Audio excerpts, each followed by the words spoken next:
The committee is required in not more than 60 calendar days from the time of reading the prayer to respond to the petitioner by way of a report addressed to the petitioner and laid on the table of the Senate. I thank you. Next order. Order number 5, papers. Order number 6, notices of motion. Order number 7, statements.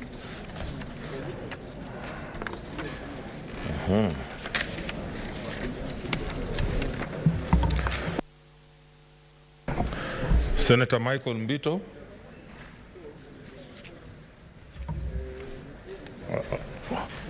Okay, I don't see him. He's deferred. Under standing orders number 48-1, Senator Samson Cherargei.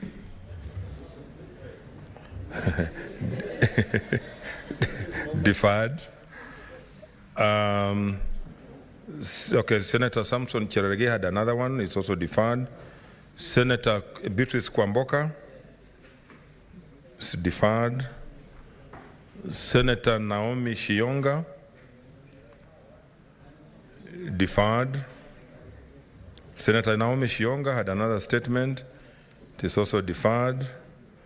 Senator Irungu Kangata. I don't see him. Deferred. Senator Anya Loitiptip.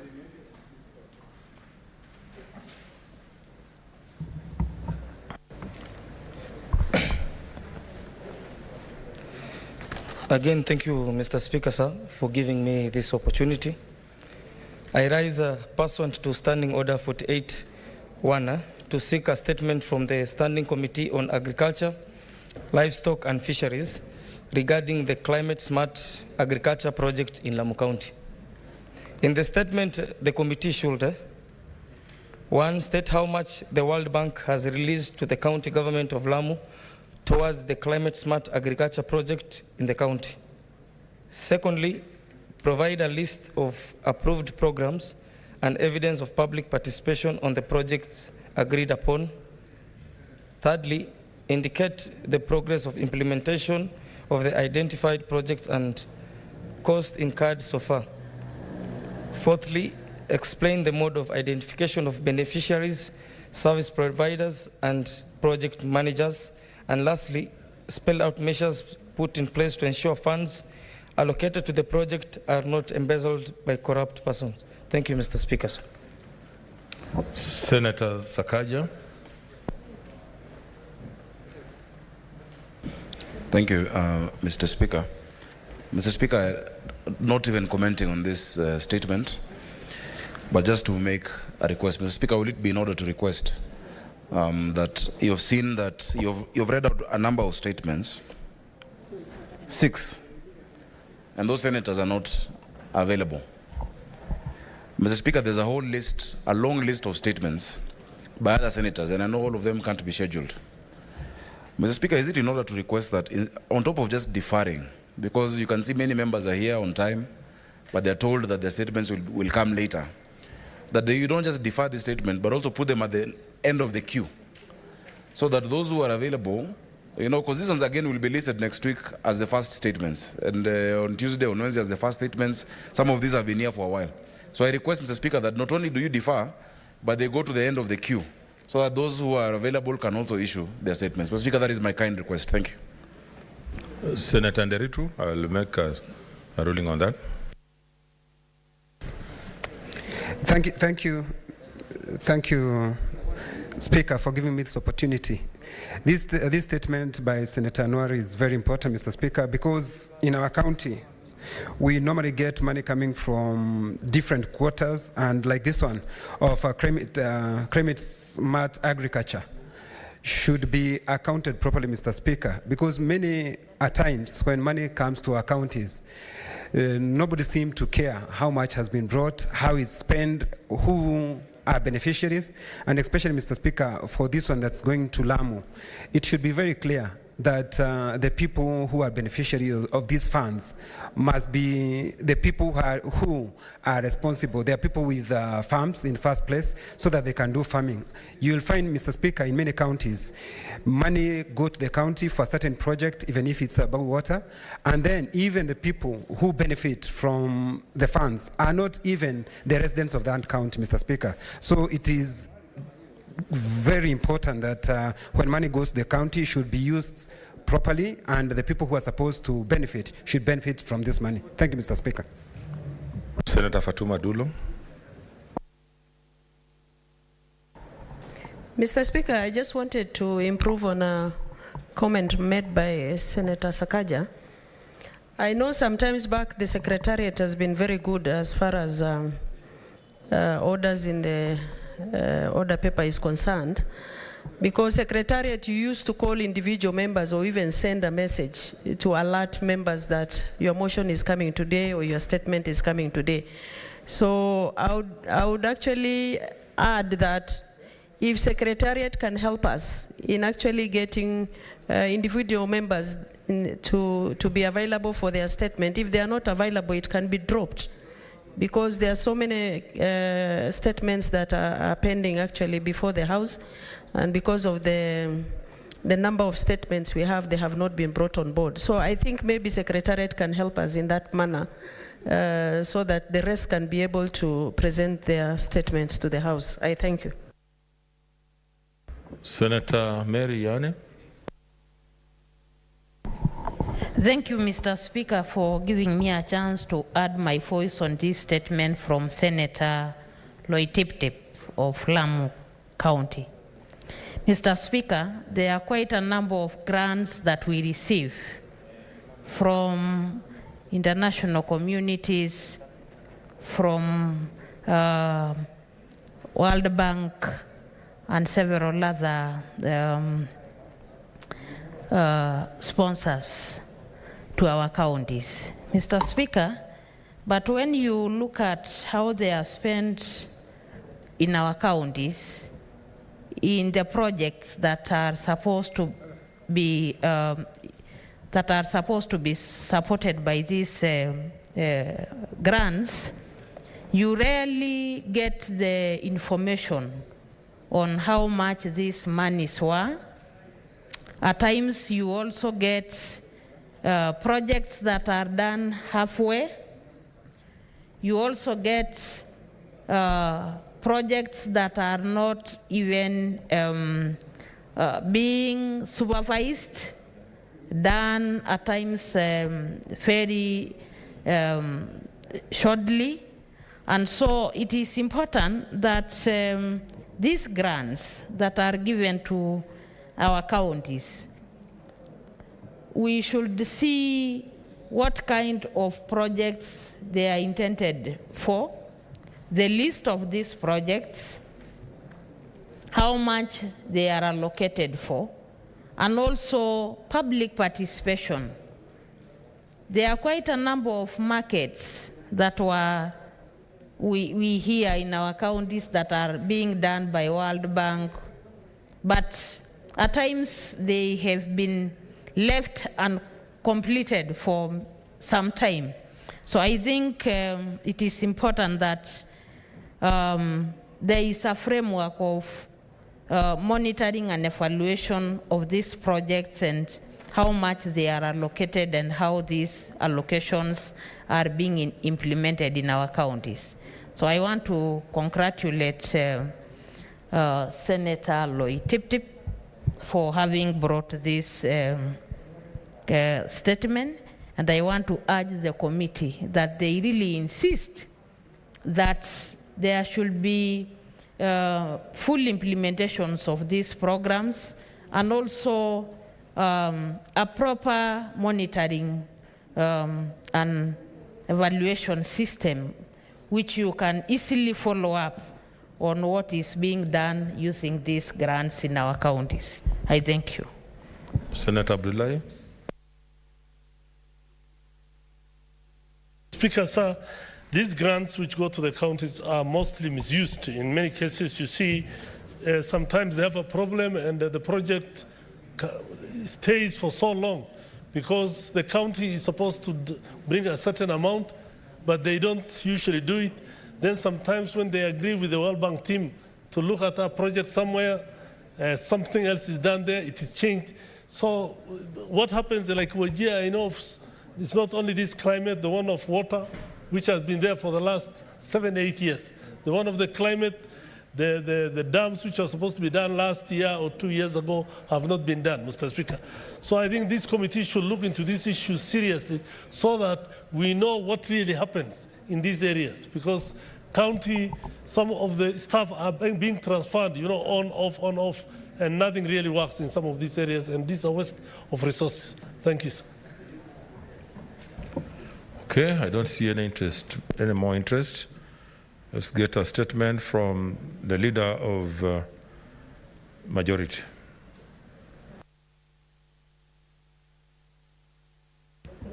Leader, just before you come, sorry. Senator Musurve, I know your statement was approved, although it's not on the, so you can read it first, then the leader of majority.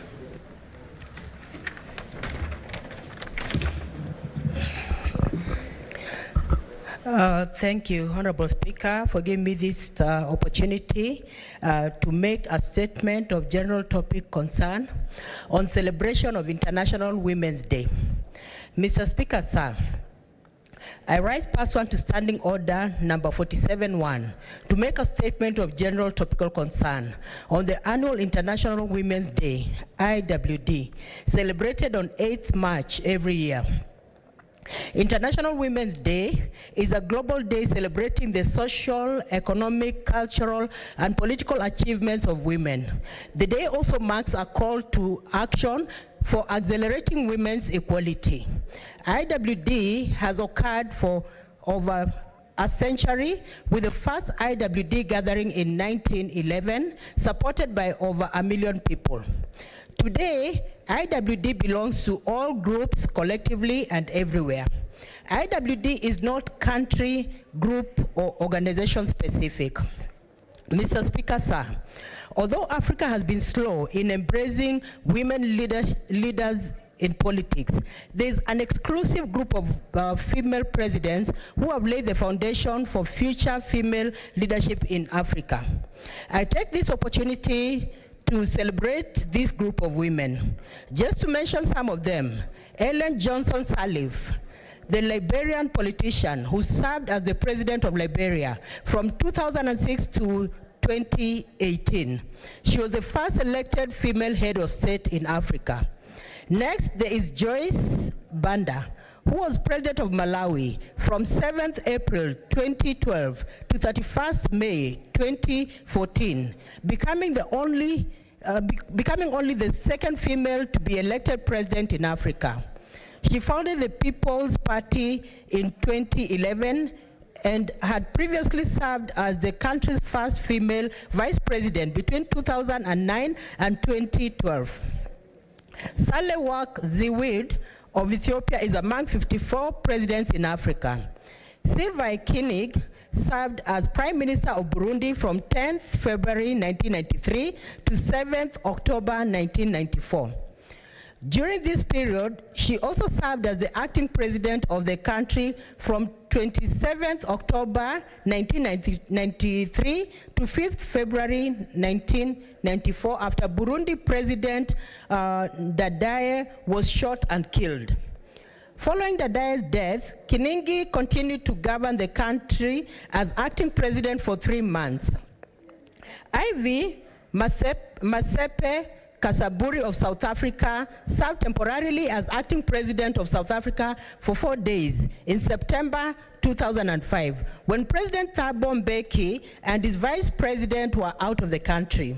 She was in the same position for 3 years later for 14 hours on 25th September 2008, acting as interim president between the resignation of President Thabo Mbeki and new President Galame Motlanthe taking office. Mr. Speaker, the step taken by the above women in leadership is in line with this year's IWD theme, Choose to Challenge.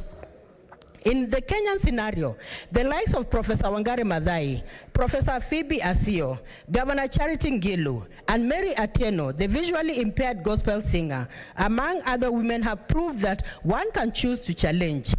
Mr. Speaker, sir, I celebrate the bulk of diverse women who have single-handedly taken care of their children, providing for all their necessities and being there for their families as they play the dual role of mother and father.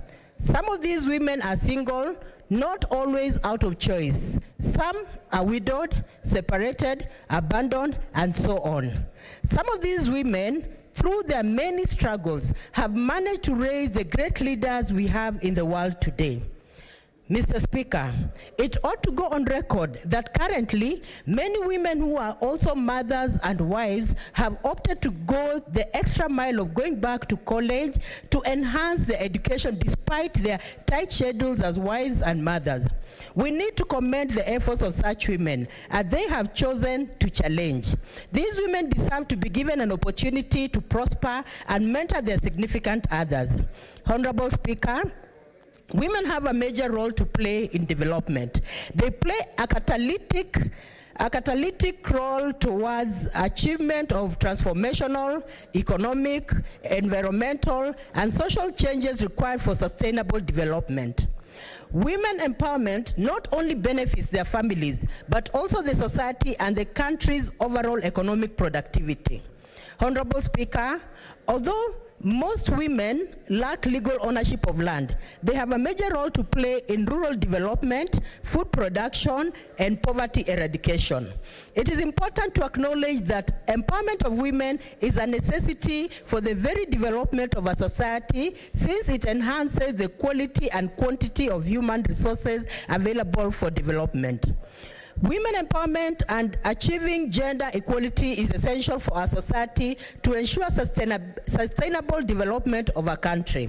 Honorable Speaker, I want to celebrate a special category of women that is rarely commended. These are women who have given birth to children with disabilities. Some of them have been abandoned, divorced by their spouses, ridiculed, labeled by the society, and alienated because of the physical, social, and mental orientation of their children. These women have not given up in playing their motherly role despite the odds they encounter. May God bless them and rejuvenate their strength.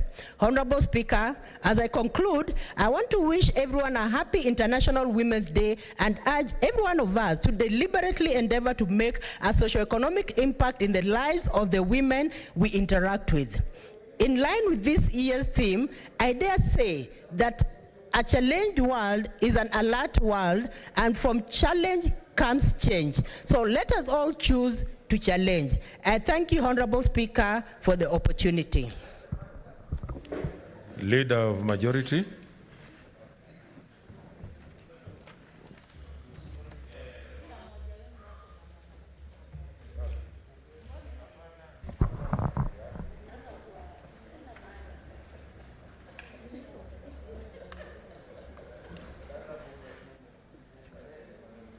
Honorable Speaker,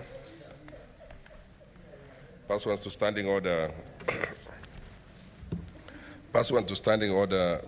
52.1, I hereby present to the Senate the business of the House for the following week, commencing Tuesday, 23rd March 2021. As honorable members are aware, the Senate is scheduled to proceed to 2 weeks recess period at the rights of the House today until Monday, 22nd March 2021. Regular sittings will therefore resume on Tuesday, 23rd March 2021.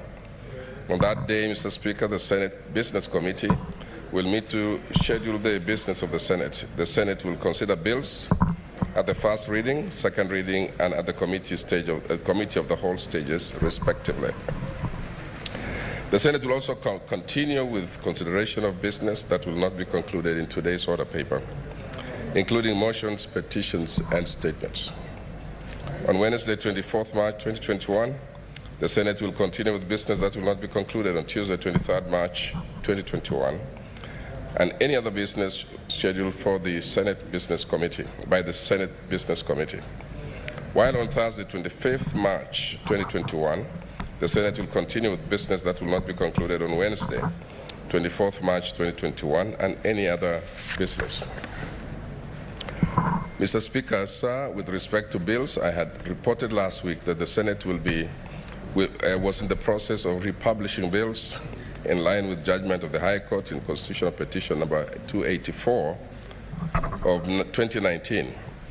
As at now, 19 bills have already been republished. Out of the 19 bills, 7 are undergoing concurrence pursuant to Article 110(3), while 9 have been approved for first reading as indicated in today's order paper. Honorable Senators will also note that the Constitution of Kenya Amendment Bill 2020 has been scheduled in today's order paper for the first reading in line with the Speaker's directive issued yesterday. As you are aware, upon first reading of the bill, it is referred to the respective standing committee for consideration pursuant to Standing Order 141. I take this opportunity to urge the concerned standing committee to expeditiously consider the bills listed for first reading in today's order paper and to table reports pursuant to Standing Order 143. There's a point of interjection from Senator Kinyua. Thank you. Thank you, Mr. Speaker. I'm struggling to hear the majority leader. I'm struggling, Mr. Speaker. I thought I had a problem with my ears, but it was confirmed that even Senator Nturi can't hear. Leader, be audible. Speaker, can you help me with the volume? With that? Okay. With the technician up there should help me with that. I don't doubt Honorable Kinyua's hearing at all. I know him to hear from afar. Mr. Speaker, does that mean I go again over it? Mr. Kinyua? How far? Okay, you see now that is not my problem really. Mr. Speaker, let me just pick it from a point in this statement. On Wednesday, 24th March 2021, the Senate will consider the business that will not be concluded on Tuesday, 23rd March 2021, and any other business scheduled by the Senate Business Committee. While on Thursday, 25th March 2021, the Senate will continue with business that will not be concluded on Wednesday, 24th March 2021, and any other business. Mr. Speaker, sir, with respect to bills, I had reported last week that the Senate was in the process of republishing bills in line with the judgment of the High Court Constitutional Petition number 284 of 2019. As of now, 19 bills have already been republished. Out of the 19 bills, 7 are undergoing concurrence pursuant to Article 110(3), while 9 have been approved for first reading as indicated in today's order paper. Honorable Senators will also note that the Constitution of Kenya Amendment Bill 2020 has already been scheduled in today's order paper for first reading, in line with the Speaker's directive issued yesterday. As you are aware, upon the first reading of a bill, it is referred to the respective standing committee for consideration pursuant to Standing Order 141. I take this opportunity to urge the concerned standing committees to expeditiously consider the bills listed for first reading in today's order paper and to table reports pursuant to Standing Order 143.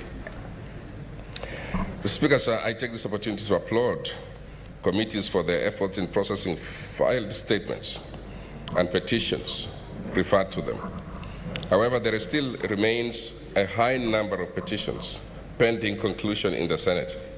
I urge respective standing committees to use the coming recess period to consider and table reports and petitions as required under Standing Order 232-2. Allow me in conclusion to thank all senators for the dedication and commitment they have continued to show in their work in service to the people of Kenya. I thank you and hereby lay the statement on the table of the Senate. Thank you, Mr. Speaker. Next order. The Senator Abdullahi, yes. Mr. Speaker, sir, we have a problem with the statements which I've asked several times here concerning the Committee of Security and National Coordination on issues of somebody who died and others who have disappeared. Some of them were, I asked in this, I think November last year, and I have not gotten an answer. So, Mr. Speaker, could this committee expedite these things and give us information on what statements we ask here? Where's the chair? National Security? The acting chair. He's not here. He's not here, but we'll tell him to expedite the statements, especially those that, like you have rightly said, people have died, people have been threatened, so that we are able to dispose them. Next order.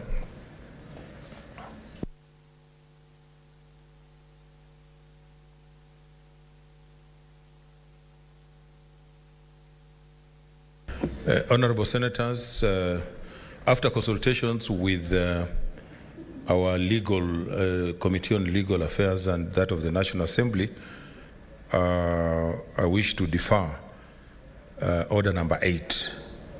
And they'll give more information at a later date. Next order.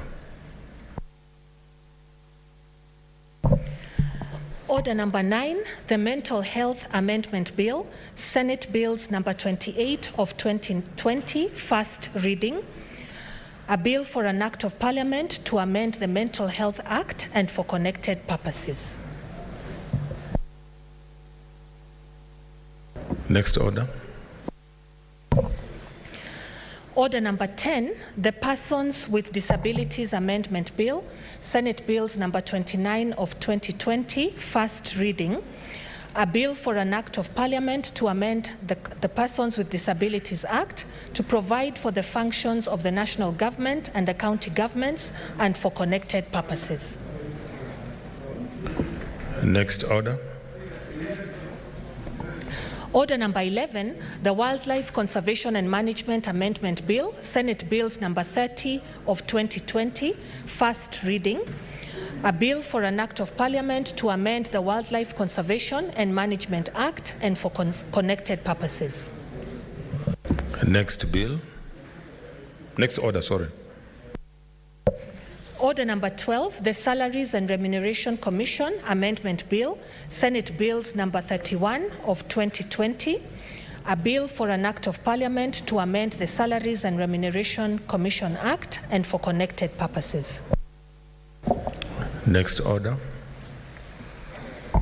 Order number 13, the County Licensing Uniform Procedures Bill, Senate Bills number 32 of 2020, first reading. A bill for an act of parliament to establish standard uniforms procedures for licensing by county governments and for connected purposes. Next order. Order number 11, Order number 14, the Parliamentary Powers and Privileges Amendment Bill, Senate Bills number 33 of 2020, first reading. A bill for an act of parliament to amend the Parliamentary Powers and Privileges Act to provide for structured mechanism through which Parliament is able to receive reports from public officers on the resolutions passed by Parliament and for connected purposes. Next order. Order number 15, the Community Health Services Bill, Senate Bills number 34 of 2020, first reading. A bill for an act of parliament to provide a framework for the delivery of community health services, to promote access to primary health care services at the county level and reduce health disparities between counties, and to provide for the training and capacity building of community health workforces and for connected purposes. Next order. Order number 16, the Political Parties Primaries Bill, Senate Bills number 35 of 2020, first reading. A bill for an act of parliament to provide for the conduct of political parties primaries nomination of party lists members and for connected purposes. Order. Next order. Order number 17, the National Flag, Emblems and Names Amendment Bill, Senate Bills number 36 of 2020, first reading. A bill to amend the National Flag, Emblems and Names Act and for connected purposes. Next order.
Honorable Senators, I wish to defer order number 18.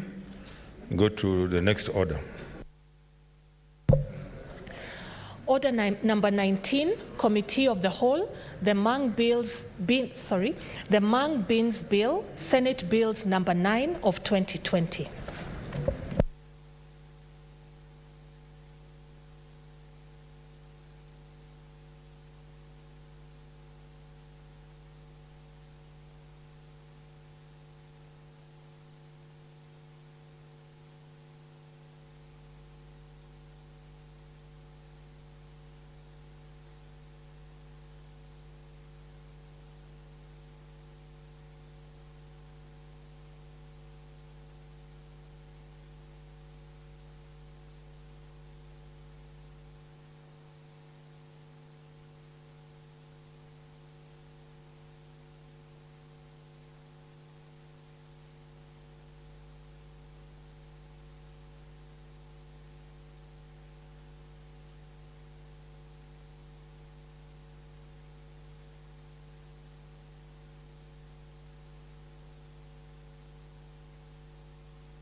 So, Committee of the Whole on what?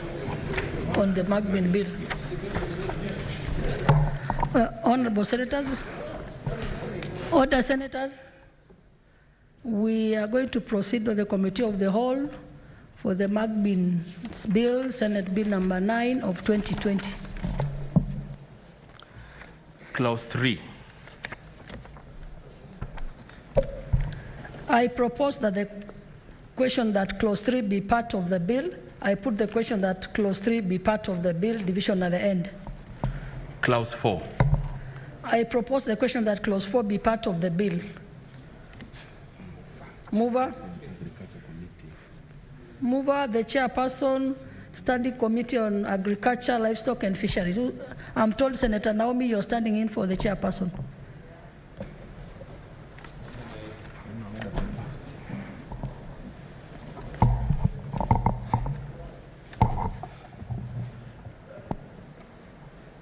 Yes, you are standing in for the chair. Yes.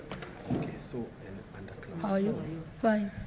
these are the amendments by the chair, clause 4, 13, and 21. Yeah. But just be careful under clause 13.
Senator Naomi Wako. Madam Chair, I beg that the clause be amended as per the order paper. Clause 4. Clause 4 of the bill be amended in the introductory clause by inserting the word "in consultation with the Council of County Governors" immediately after the word "the authority." I think you already said that be amended as per the order paper. Yeah. So that is sufficient. Okay. Next. I now propose the question that clause 4 be part of the bill. Be amended as proposed. Division at the end.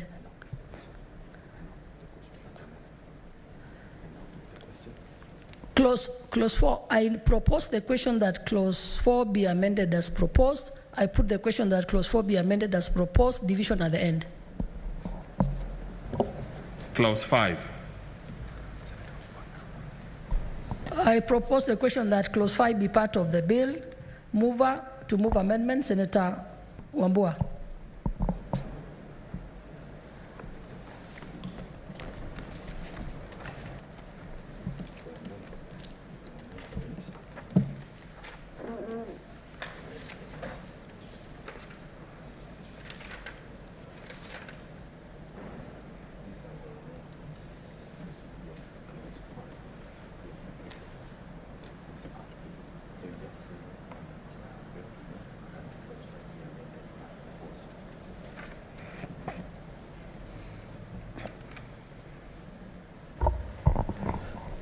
Madam Chair, I beg to move that clause 5 be amended as proposed. I propose the question that clause 5 be amended as proposed. I put the question that clause 5 be amended as proposed, division at the end. Clause 6. I propose the question that clause 6 be part of the bill. Mover, Senator Wambua. Madam Chair, I move that clause 6 be amended as proposed. I propose the question that clause 6 be amended as proposed. I put the question that clause 6 be amended as proposed, division at the end. Clause 7. I propose the question that clause 7 be part of the bill. Mover, Senator Wambua. Madam Chair, I move that clause 7 be amended as proposed in the order paper. I propose the question that clause 7 be amended as proposed. I put the question that clause 7 be amended as proposed, division at the end. Clause 8. I propose the question that clause 8 be part of the bill. I put the question that clause 8 be part of the bill, division at the end. Clause 9. I propose the question that clause 9 be part of the bill. Mover, Senator Wambua. Madam Chair, I move that clause 9 be amended as proposed in the order paper. I propose the question that clause 9 be amended as proposed. I put the question that clause 9 be amended as proposed, division at the end. Clause 10. I propose the question that clause 10 be part of the bill. Mover, Senator Wambua. Madam Chair, I move that clause 10 be amended as proposed in the order paper. I propose the question that clause 10 be amended as proposed. I put the question that clause 10 be amended as proposed, division at the end. Clause 11. I propose the question that clause 11 be part of the bill. Senator Wambua. Madam Chair, I move that clause 11 be amended as proposed in the order paper. I propose the question that clause 11 be amended as proposed. I put the question that clause 11 be amended as proposed, division at the end. Clause 12. I propose the question that clause 12 be part of the bill. Senator Wambua. Madam Chair, I move that clause 12 be amended as proposed in the order paper. I propose the question that clause 12 be amended as proposed. I put the question that clause 12 be amended as proposed, division at the end.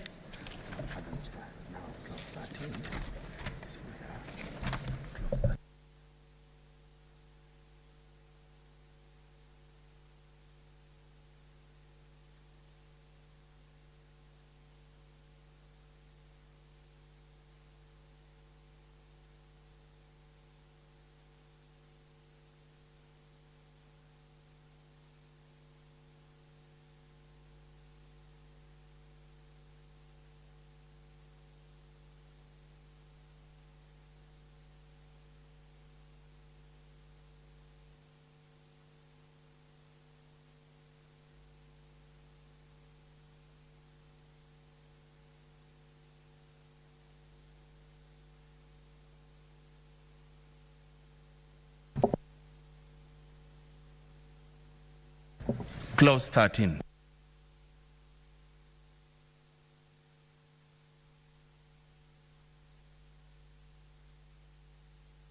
I propose the question that clause 13 be part of the bill.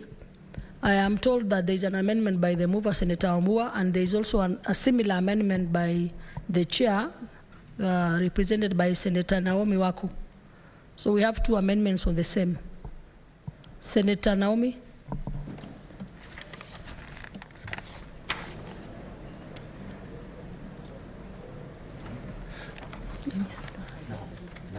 You withdraw.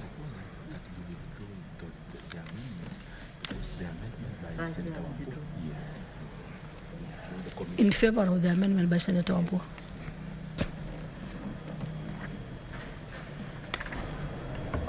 Madam Chair, I withdraw the amendment in favor of the mover's proposal. Yeah, thank you. Senator Wambua, you may move with your amendment. Madam Chair, I move that clause 13 be amended as proposed in the order paper. I propose the question that clause 13 be amended as proposed. I put the question that clause 13 be amended as proposed, division at the end. Clauses 14, 15, 16, 17, 18, 19, and 20. I propose the question that clauses 14, 15, 16, 17, 18, 19, and 20 be part of the bill. I put the question that clauses 14, 15, 16, 17, 18, 19, and 20 be part of the bill. Division at the end. Clause 21. I propose the question that clause 21 be part of the bill. Chair, Senator Naomi.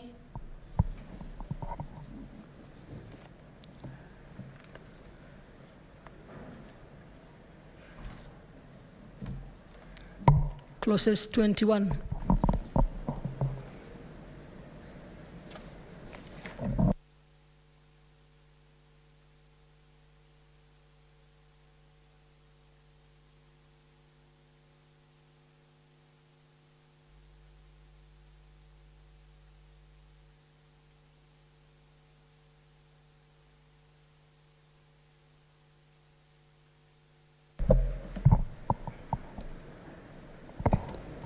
Madam Chair, I beg that the clause 21 be amended as per the order paper. Thank you.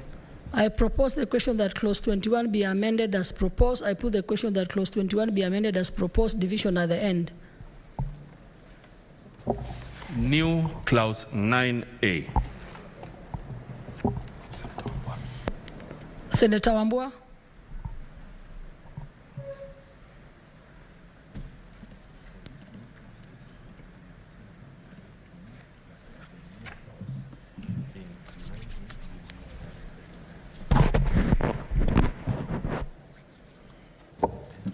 Madam Chair, I now move that the new clause 9A be now read a second time. I propose the question that clause 9, the new clause 9A be read a second time. I put the question that the new clause 9 be read a second time, division at the end. New clause 9B. Mover.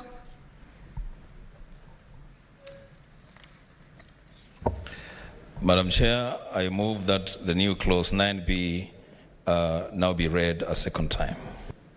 I propose the question that clause 9B be read a second time. I put the question that clause 9B be read a second time, division at the end. New clause 9C. The mover. Madam Chair, I move that the new clause 9C be now read a second time. I propose the question that clause 9C be read a second time. I put the question that clause 9C be read a second time, division at the end. Clause 2, the title, and clause 1. I propose the question that clause 2, the title, and clause 1 be part of the bill. I put the question that clause 2, the title, and clause 1 be part of the bill, division at the end.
We are now reporting progress. So I call upon the mover.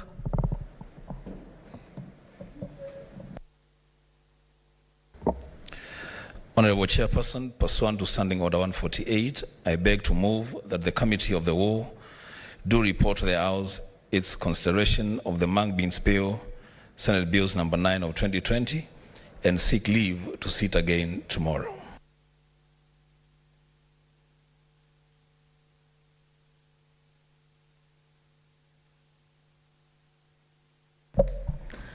I now put the question that the committee do report to the House its consideration of the Mung Bill, Senate Bill number 9 of 2020, and its approval thereof with amendments.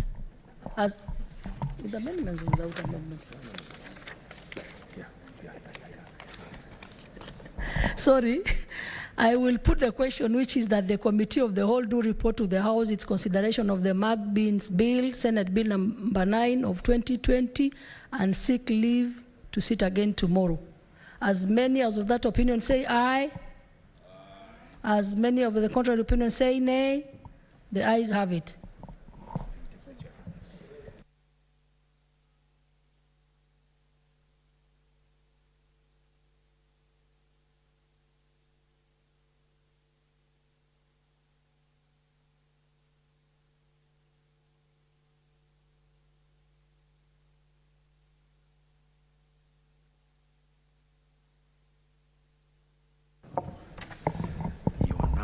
Speaker.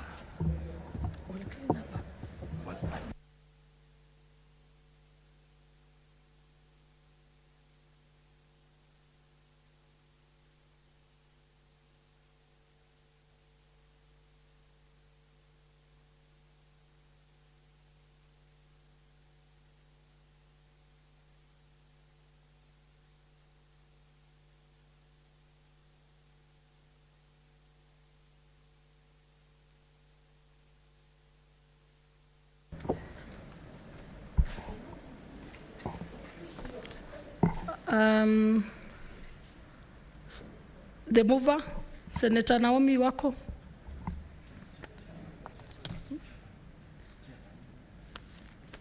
The chairperson.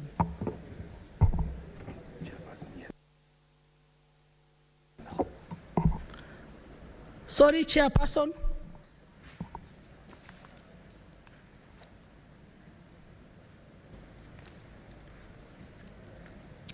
Honorable Speaker, I beg to report that the Committee of the Whole has considered the Mung Bill, Senate Bills number 9 of 2020, and seek leave to sit again tomorrow. Mover.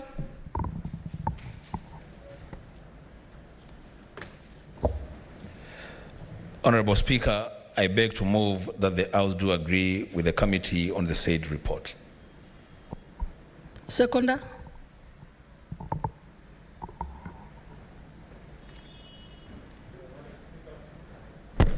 Madam Speaker, I second. I propose the question that the House do agree with the committee in the said report. I put the question that the House do agree with the committee in the said report. As many of that opinion say aye. As many as of the contrary opinion say nay. The ayes have it.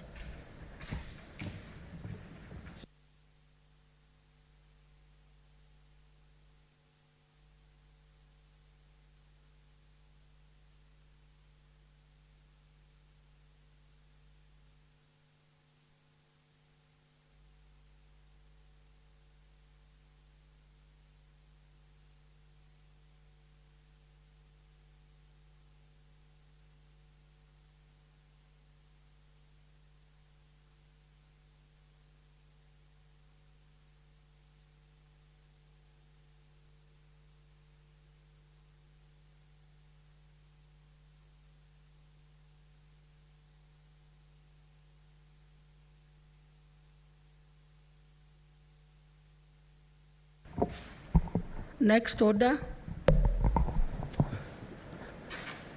Order number 20, motion, provision of families type monthly stipend and other support services to cancer patients in identified county hospitals. I am informed that this motion had been moved and seconded and is therefore open for debate. I see Senator Mbogo George Ochilo Ayako.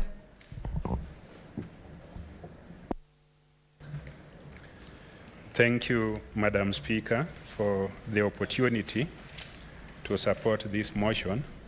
And I want to request Senator Wambua to stay behind and support it.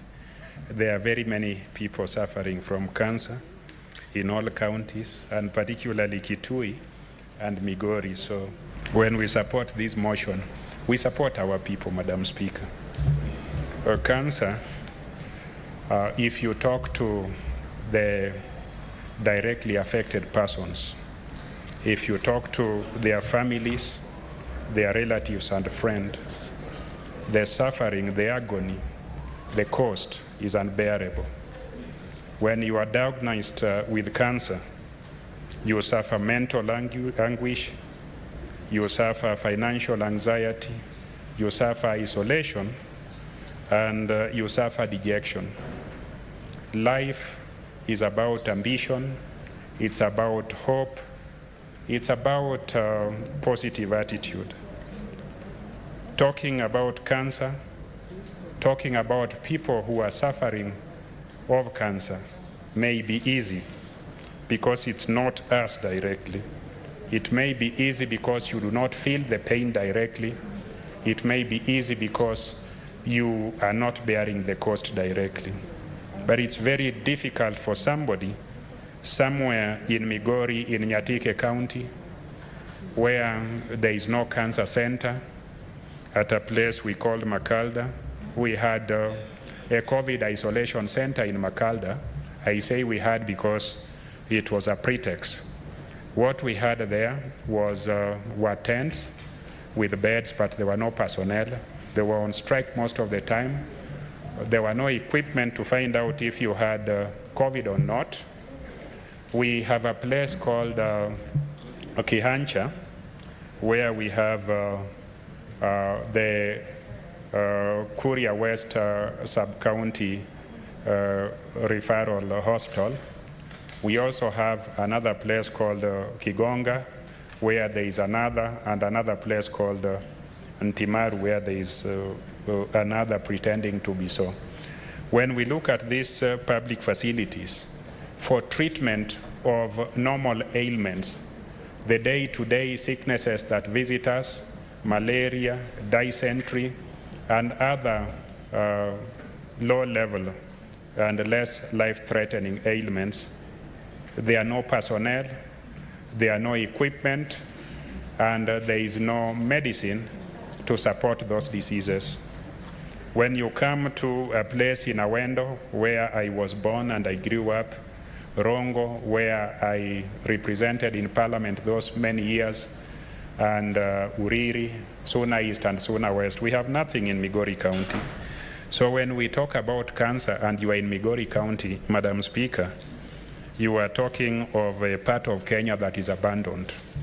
You are talking of people and a county comprising 1.3 million people without an oncologist, without equipment to test whether you are a person who has cancerous cells, whether that cancer has reached a certain level that it requires immediate intervention. And I want to tell you, Madam Speaker, many years ago, when I was very powerful, I still am, because I represent very powerful people of Migori, I had the misfortune of losing my father-in-law to cancer. Fortunately for him, he had been given 4 months to live, but we were able to come together as a family and took him to US, and the intervention he got in US extended his life for 3 years, although he eventually died, and may the Lord rest his soul in eternal peace. he was able to look at his life, reflect on it, and die when his time had finally run out. My mother-in-law, my father-in-law was polygamous, so my eldest mother-in-law had cancer. We were unable to raise money to take him to the US, although I was privileged then, but it wasn't my sole burden. We had to come together as a family. But before even we knew what cancer she had and at what stage it was in, she came to Kenyatta and was killed for 3 months. Using my privileged position then, I requested that she be brought forward. The CEO of Kenyatta was a Dr. Musau, lady from Kitui. That's why the senator for Kitui must sit here. So I requested her to bring forward her tests. It was brought forward to 19 days from 3 months. By the time it reached her turn, she had died 2 days before that time. That was Kenyatta for all Kenyans.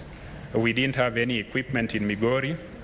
We didn't have equipment in any other part of Kenya. So you can see how my mother-in-law died, and there was nothing we could do.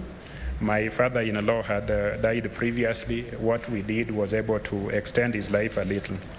So what my sister, Dr. Mseruve, is asking is something that everybody here should stand and support, and I do support it. We as a nation must always come together and face the most difficult challenges that face a nation. We do so on behalf of the people we represent. We do so on our own behalves. When we stand here and talk about Kenyans who have had cancer, including my sister here, who is a survivor of cancer, we are talking real issues because our people can't afford it. But we have a government, and we talk to that government because we have been elected to talk to that government and talk to that government about issues that are germane and pertinent to our people. So I want to ask, on our behalf and on behalf of myself personally, that the national government must come up with a program, must come up with a strategy to support all persons who are having chronic diseases. A government is put in place to pull resources together, to pull ideas together, and to focus on where we are most vulnerable. Not a single individual here, with all the privileges we have, not a single individual without privilege in the counties we represent would be able to own a facility, would be able to fund a facility and train people who can deal with cancer. I had the privilege in some other life to be responsible for nuclear matters, and matters pertaining to cancer and radiation were within my ambit. I can assure you at that particular time, we did not have oncologists. I and other people were only able to get very few scholarships for people to study in South Africa, Europe, and America. And oncology is a very difficult course to study. After studying it, you also need equipment to be able to facilitate the experts. Unfortunately, the doctor, Dr. Kamau, who was in the program that I sponsored and was also sponsoring other people, also passed on and was a victim of cancer. We were able to carry on with Dr. Opio and other doctors, and I believe government must continue supporting this scheme, because if we do not support chronic illnesses, cancer being among them, renal issues being among them, liver issues being among them, and other highly infectious diseases, we are leaving ourselves vulnerable health-wise, and we are leaving ourselves mentally and economically vulnerable. A family that is visited with the misfortune of cancer, that family cannot have savings. You will spend millions and millions of shillings supporting that loved one. You will be emotionally devastated and be unable to be a productive Kenyan. And it may be that that person is the breadwinner of that family. And cancer does not respect wealth, age, or anything. We recently lost my neighbor, the late Simon Nyachai, a person who had immense credibility and wealth. But because cancer is not a respecter of those things, it will visit anybody, including your family, Madam Speaker, and the family of the President, the family of the Prime Minister and the Deputy President, and all our families. So I want to plead that we all pull together towards this common but devastating enemy. That is what we must do. Other enemies must be faced. The insurance cover we have, for instance, if you have renal problems and you have to dialyze 3 times a week, dialysis is very expensive. Nephrologists are very expensive. They are not found in any county. I am sure if you went to the county of Migori or the county of Kitui, I like Kitui because Wambua is my friend. If you ask them who a nephrologist is, they'll wonder, are you talking about a witch doctor? My county would wonder. Or are you talking about a doctor? Yet these fellas must be treated, they must be examined, and they must be supported. Our insurance programs, both of the public and private, and the policies we have put in place are offering paltry support, inadequate support, and absolutely nothing. What is life about if there is no support for the needy? What is life about if there is no support for the poor? I want to tell you where we sit here. We sit here as part of government. Government is public resources pulled together to strengthen and address the needs of the weak, the needs of the vulnerable, the needs, our collective needs, all of us. And if you look at our social and economic status in this country, we are all vulnerable. We may be privileged, Madam Speaker. Sorry, I'd been talking about Mr. Speaker. So sorry. We may be privileged, Madam Speaker, that we can afford it ourselves. But just go to your nuclear family and go beyond it. Take your father, take your mother, take your cousins. Do they have adequate insurance to meet their health needs? Go to your village. So if you take the law of averages, we are all vulnerable and we represent vulnerable people. If anybody should fall sick and should be a victim of one of these chronic diseases, that burden will fall on me. I may be unable to meet it. I may be pretending to be a good politician, but if I cannot meet the needs of my immediate family, my immediate supporters, and the people I represent, then I am losing focus. So because we are unable to meet those needs from our individual pockets, we must meet those needs from our collective public pockets. And that is not asking too much. I would hate for myself and for anybody to lose a loved one because we did not use this platform well to represent them, because we did not use this platform well to speak to issues that touch our people. So, Madam Speaker, there are many administrative details that will be part of this motion. What kind of support should we give these people? This motion is broad enough. It is not prescriptive. It is suggesting that we give them support, including stipend for food and other forms of support. Madam Speaker, you go to a public hostel in Kenyatta, or in Kenya, you go to any public hostel in Kisii where we have referral. We do not have a teaching and referral in the southern part of Nyanza, which is public. We don't have it in Homa Bay. We don't have it in Migori. We have it in Kisumu, where we have Jaramogi Oginga Odinga teaching and referral. And you can imagine, if you look at the experts on these chronic diseases that we have there, and remember when you are in a doctor's clinic, for a doctor to look and attend to you and examine what the trouble is with you, it will require lab tests, other examinations, and the doctor will have to talk to you for about 30 or 40 minutes. If you're only one doctor, an oncologist, and the queue has about 40 people in a day, and you can talk to one of them for 30 or 40 minutes, as a human being, of course, you will do or dispense in a day about 7 hours. Those are 14 people. What is going to happen to the other people? I think as a country, we must get our priorities well. I am glad that we are prioritizing BBI, which is taking additional resources to counties and to wards. I believe that when these resources are devolved to those areas, the focus must be on well-being. And the first thing that addresses well-being is actual health, medical health. The second thing that addresses well-being is what you eat and the quality of what you eat.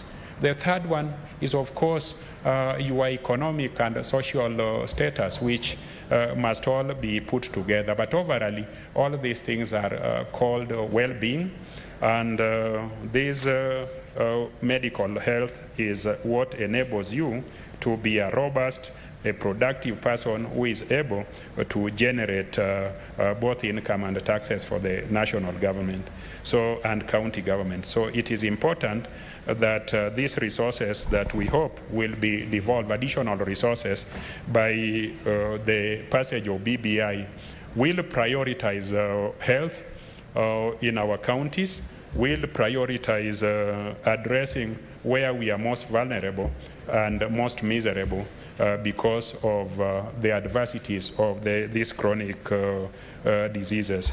Madam Speaker, we should invest more in capacity building, in training more experts. I want to say, lastly, that if we take stock of all the experts we have in areas where we require them, I know that my county, Migori, has no pediatrician. We do not have an ophthalmologist. We do not have an oncologist. We do not have all these gists that we must have. Yet population growth expectation and needs have been compounded by COVID. COVID has come. It does not respect politicians like me. Cancer is there, it is chronic. It does not respect Senator Okongo, who is my neighbor, and Senator Kasanga and Senator Museruve.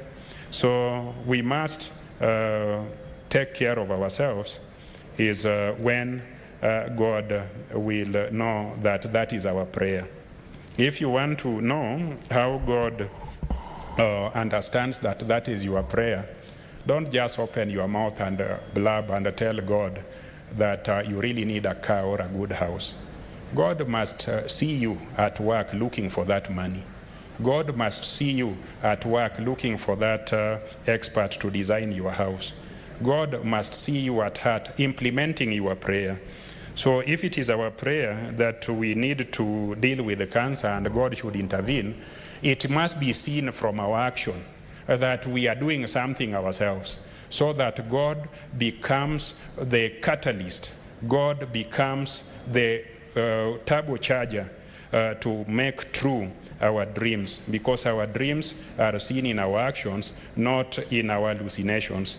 Thank you, Madam Speaker, and I want to thank my dear sister, Dr. Museruve, profoundly for thinking about where we are vulnerable and thinking about where most people do not think about because they have temporary comfort. I beg to support. Senator Maura Isaac.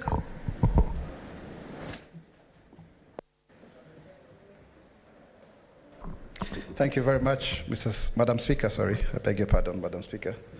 I really want to support this motion by Senator Dr. Gertrude Museruve.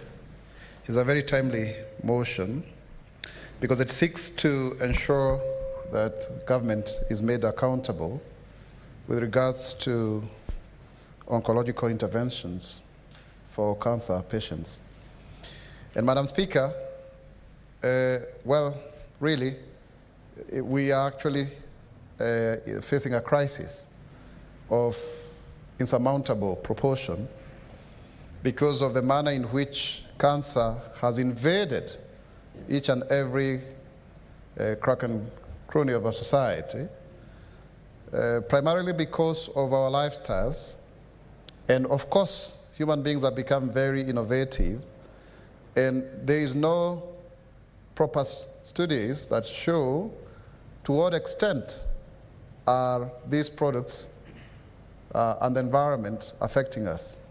So really, we can't even tell. Even maybe when we are seated here as distinguished senators, there could be some of us could be having cancer and we don't know. On Tuesday, we buried the distinguished member of parliament for Juja, Francis Munywa Waitito, who was my friend, because of cancer. And it had not just affected him, but it also affected several other members of his family. So that also says that it's hereditary in the nature that it can affect other people more than others. And so therefore, Madam Speaker, it's extremely important that we do have a comprehensive way of dealing with this national disaster. Then the fact that a cancer is non-communicable, it's an NCD, means that sometimes it will not be taken too seriously because it is not transmittable in the same way as COVID-19, for example, or HIV and AIDS. But it doesn't mean that it is not affecting our people. People are suffering in silence, and so therefore, we as this august House need to find ways, and I think this motion seeks to provide solutions to the problem. But I also think that the measures proposed are good, especially if you look at provision of a stipend, because that then would mean that it would guarantee or it would accrue to many people despite their type of cancer.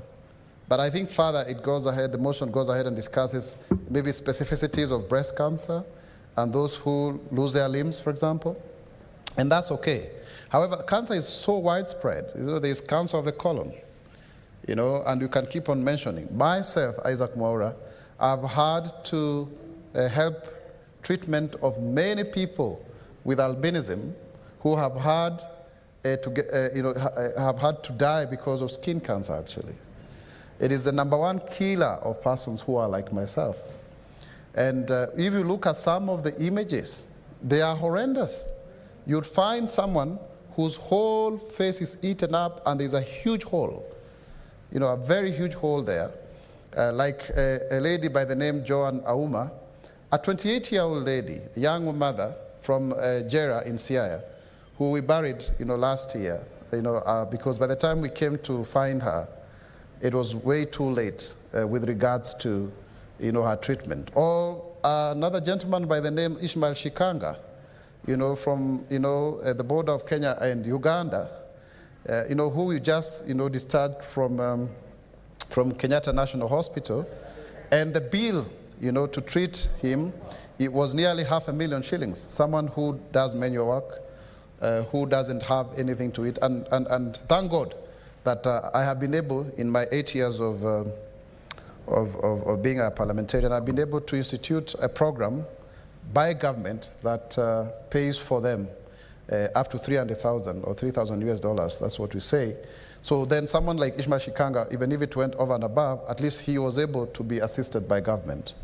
And there are many cases of even of recurrence, like another young man called Kuria from Kitale, 20 years old, who really is an orphan, and who ekes out a living by transporting water in jerrycans to people's homes. And he got skin cancer on his head, and we treated him, but then he had to go back home. He needed care. He couldn't pay rent, and all of those problems, helping here and there, and eventually the cancer recurred. So you can see the same spot that had been done for plastic surgery, then it has to be mended afresh, and yet maybe even the compatibility of that transfer has not taken root exactly. So we are seeing a situation where many of the cancer patients are not able to sustain their livelihoods because then they can't quite, perform. So it's really a question of looking at also not just it as a medical issue, because then the medical issue, you could say then you are improving the facilities, which I must agree, Madam Speaker, are not even there. But it's also a social issue. It's a social issue. And let me give a practical example. So I get a call of people or a person who requires to be treated for skin cancer. And as their representative, I have to house that person here in Nairobi, be with that individual, because by the time, even if it is as apparent as night and day, you have to do biopsy. Now, biopsy is not taken care of by government. That cost alone is not taken care of by government. So by the time they get biopsy, and at, for example, Kenyatta National Hospital, they are referred to private hospitals because there is a backlog. Then after that, if then it is confirmed that they have cancer, to get a bed space at the oncology ward is a nightmare. Patients there are even sharing beds. So to get a slot there, and the clinic is on Tuesday, is really, really, really serious. So, Madam Speaker, we are not talking about hypotheses. We are talking about things we as legislators, and I'm sure many senators here would agree, because the dual role of a parliamentarian in Kenya is to do the Westminster aspect, but also to do the African aspect. So that confluence, you have to take people's medical bills. And it is constant. It is constant. I mean, if you don't do it, then you are not serving your people. You are not being representational enough. And it leads to a question as to whether really, the Big Four agenda was very promising. If we can reallocate, we've just come from doing the BPS, can we reallocate resources as per this motion, going by the Abuja declaration? So you provide for 15% of resources to healthcare. And when we mean healthcare, we don't mean salaries for doctors, which are exponentially very high in comparison to the nurses. I remember one day I was admitted at Karen Hospital, and a doctor who only took 30 minutes charged 52,000, and a nurse who stayed with me overnight, the fee note was 900 shillings. So how do you explain that, disparity? The truth of the matter is that healthcare in Kenya has been marketized, it has been privatized, and it is not just a question of putting money into healthcare. The Ministry of Health itself runs 17 payrolls, and over 200 doctors are in administrative capacity rather than treating people. So the shortage of doctors is also artificial. It's only recently when Dr. Olumba Luga, my friend, was co-opted into government that he was able to convince the addition of about 3 billion shillings under NMS, and some 200 doctors are going to be hired. But even then, you cannot explain that when you need Wanjiku, Ouma, and Kaleche being treated for cancer, whatever type of cancer, in that local hospital, 98 billion shillings are at the ministry headquarters. And that means that then it is not a question of allocation. I have said time and again here also, if you look at the allocation from NHIF payments, which is really our medical social welfare scheme, is a health insurance, as the name goes by. Out of these 38 billion shillings, 22 billion go to private institutions. Because again, it's another conduit for those who open up some clinics. You remember the big scandal of the clinics sometimes back, just to siphon money and to inflate medical bills. And that means it becomes increasingly difficult for government to provide for universal health care for people who are most deserving. Part of what we do to gain political mileage is to help people, waive their medical bills. I write so many letters every day from people in Ruiru in Kiambu, to Kenyatta National Hospital, to Kiambu, to Thika Level 5. All of those every day. And you can see the gratification from people who feel like now the gratitude, I beg your pardon, Madam Speaker, the gratitude that comes with you helping them to clear their bills, including mortuary bills when they have actually died. I remember a little girl the other day, called Jane, who also had cancer. And she just died, and she was very promising. She was only in Form 1, going to Form 2. So basically, Madam Speaker, this motion is good. I wish it can actually go further and legislate. We have a legislative proposal in terms of amending the Cancer Act, if there is any such act. I remember my political mentor, Professor Nyang' Nyong'o, was pushing that, and I also saw in the last parliament in the National Assembly, Gladys Wanga trying to do so that whatever proposals are made here actually see light of day through legislation. Because you see, a motion is persuasive in nature, Madam Speaker, and its implementation is not compulsory. We will speak here, but then by the end of the day, what matters is whether we have a bill, and that bill is a money bill, and therefore, taxing, the exchequer to ensure that then that charge is actually legislated. And we need to discuss, and ask ourselves really, if we are to provide these stipends, would they resolve the problem? You see, would they resolve the problem? Or do we need, over and above the stipends, to make sure that we put in place administrative measures within the said hospitals and medical facilities, whether it's inpatient or outpatient, that cushion, this patient from the time that he or she is diagnosed to the time that then they are able to manage it. And also, early identification, Madam Speaker, because most of the time when you talk about cancer, it's actually at stage 3, 4. In that time, it's very late to provide any solution. And then we end up losing, our great Kenyans. I just had my senior, Dr. Ochilo Ayako, talking about how, an oncology doctor actually was also succumbed to the same. So you don't know who is next. You really don't know who is next. So it's basically preparing a safety strategy. And we in Parliament are very privileged because we do have, a comprehensive medical insurance. But it also gets exhausted, Madam Speaker. I exhausted my medical insurance some times back, and I had to apply for ex gratia for other things, not cancer. So that means we are also not safe. And yes, we are here today, but what about tomorrow when we are no longer parliamentarians for whatever reason? We need to really think about this issue, and I would want to encourage the sponsor of this motion, my colleague, Senator for Persons with Disabilities, Dr. Gertrude Musruve, that you think further in terms of the bill, and even if it's a money bill, even if you have to co-sponsor it with somebody from the National Assembly, it is important that we...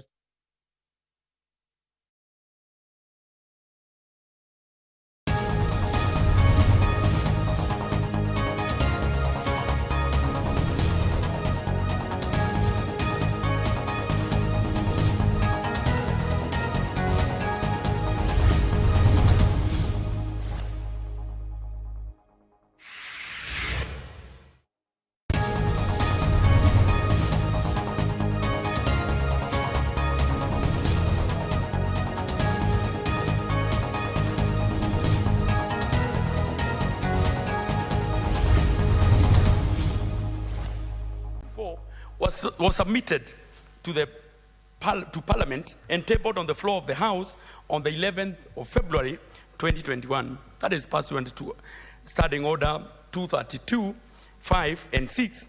The BPS was promptly committed to the Budget and Appropriations Committee, as well as the departmental committees who are required to deliberate on the documents in line with their respective mandates and make recommendations to the Budget and Appropriations Committee.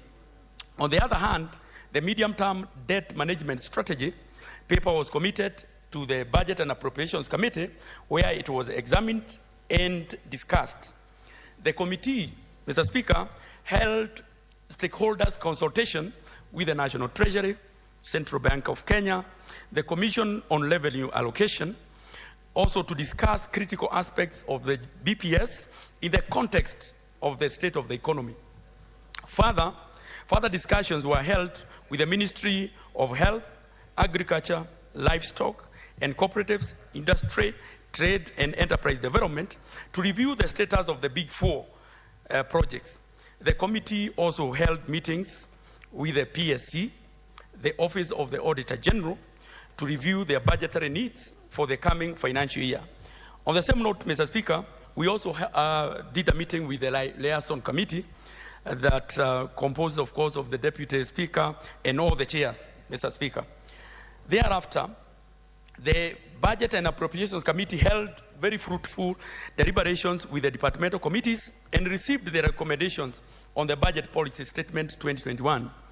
Further discussions were also held with the National Treasury before this report was finalized. The recommendations arising from these discussions are contained in this report.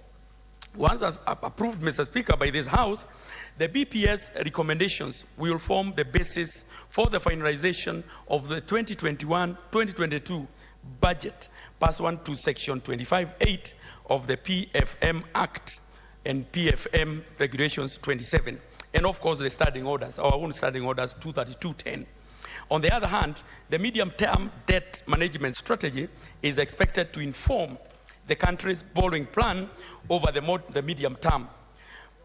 Honorable Speaker, after those deliberations, we came up, Mr. Speaker, with key recommendations. One, on the policy recommendations and also financial recommendations.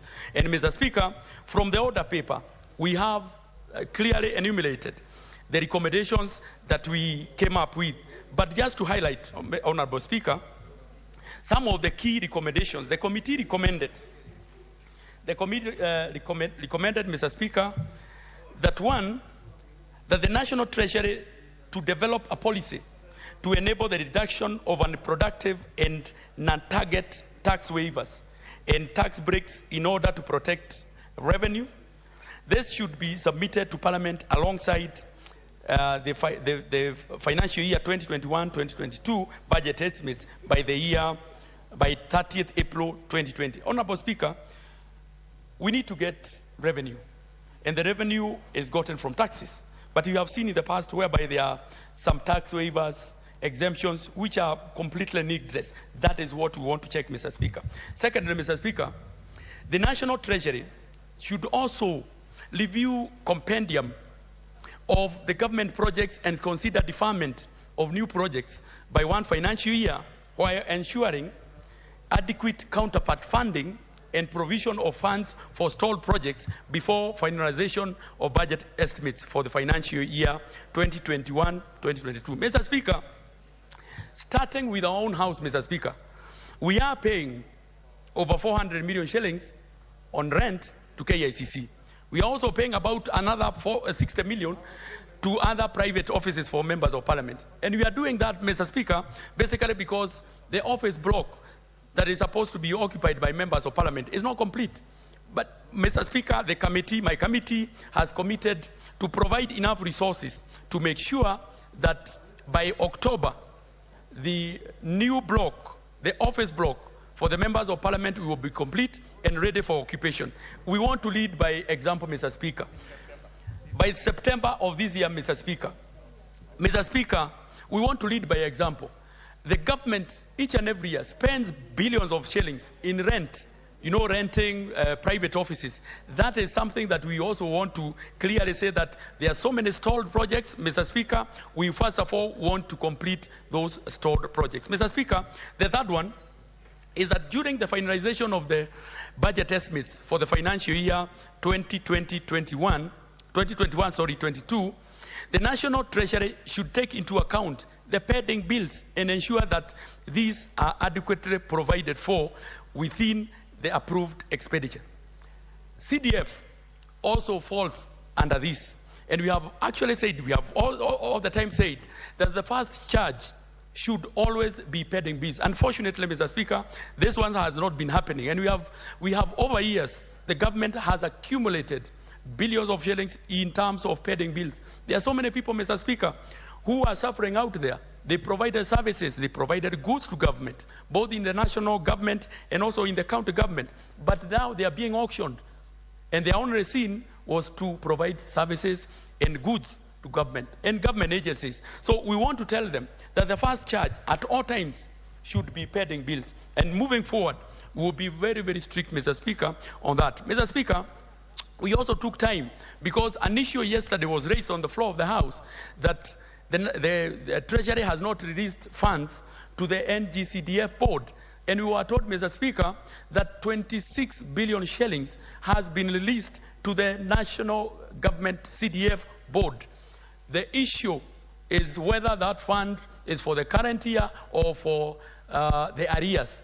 That's an issue, of course, that we need the committee to also bring to this House. But 26 billion shillings, Mr. Speaker, has been released to the NGCDF board. Mr. Speaker, I also want to hasten and say there are also some members here, Mr. Speaker, who have also been complaining that they have not received their funds. Yet, they have not even submitted, Mr. Speaker, their proposals for their constituencies. I am informed, Mr. Speaker, that there are members who provided their proposals a week ago, Mr. Speaker, and they have been waiting for money to come to their constituencies. How will the money go to the constituencies without providing, Mr. Speaker, the budget, the proposals? Mr. Speaker, that's an issue that we are also taking seriously, and they have also committed, the National Treasury has also committed that each and every week they will be releasing 2 billion shillings, and if the revenue collection improves, they also be able to improve and make sure that they clear the backlog. Mr. Speaker, the fourth one, the National Treasury should restructure state-owned enterprises, especially the highly indebted ones who are unable to meet their operation costs with a view of privatizing some of them.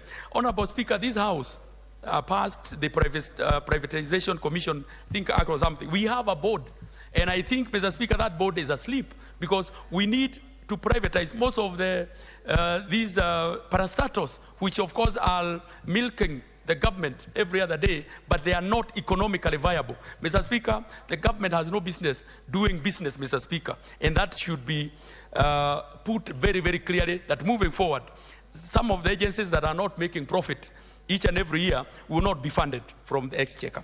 Mr. Speaker, we also propose that regard to the sectorial policy recommendations, this House approves the attached Annex 1, which provides a list of all policy recommendations drawn from Annex 2, which is a summary of the departmental committee observations and recommendations, and have been discussed and approved by the committee. Mr. Speaker, we took into consideration all the recommendations that were brought forward by the departmental committees. Mr. Speaker, and I really want to thank the chairs of the various departmental committees.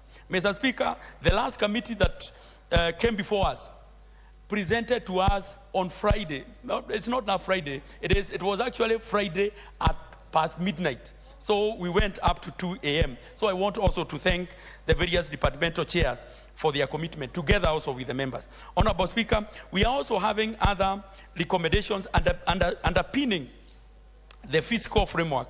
And with this regard, Mr. Speaker, I want to report that the revenue target for the financial year 2021-2022 be set no less than 2.034 trillion shillings, with ordinary revenue target being 1.75 trillion shillings. Honorable Speaker, the fiscal deficit, including grants, Mr. Speaker, approved by Parliament for the financial year 2021-2022 is pegged at Kenya shillings 930 billion shillings, or 7.5% of GDP, whichever is lower. Any increase, and I want to repeat, any increase of the fiscal deficit beyond what has been approved in the BPS for the financial year 2021-2022 will not be approved by Parliament. Mr. Speaker, we are doing this because we want to reduce this appetite of borrowing, Mr. Speaker, and borrowing without, of course, the express permission of or concurrence with this House.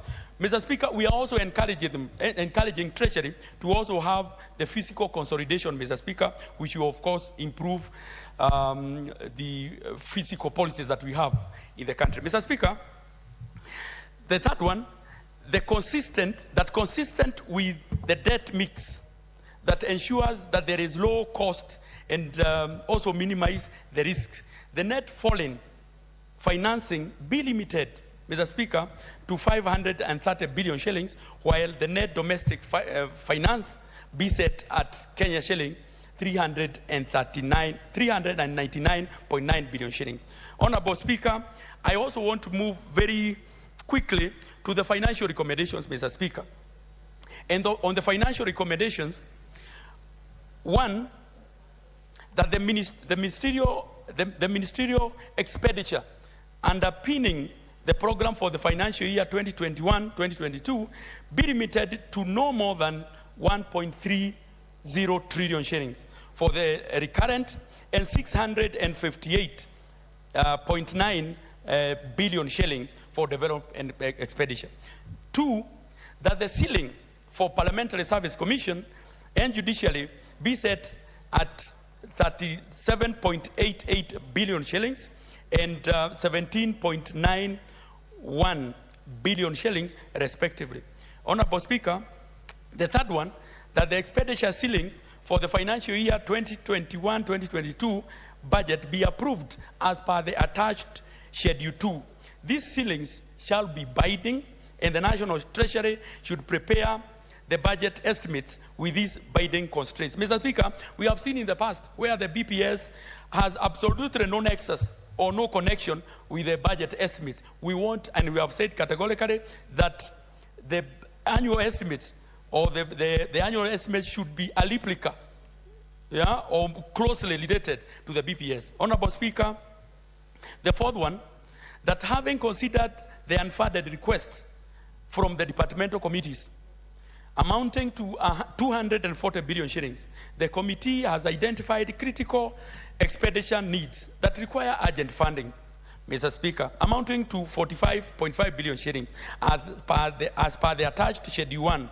More importantly, any revenue-raising measures contained in the financial year 2021-2022 finance bill shall also be earmarked to fund the aforementioned priority areas. Mr. Speaker, we had long deliberations. You know, Mr. Speaker, moving from 240 billion requests from the various departmental committees to 45 billion shillings was a lot of concession. So we also put it as part of the wish list, Mr. Speaker.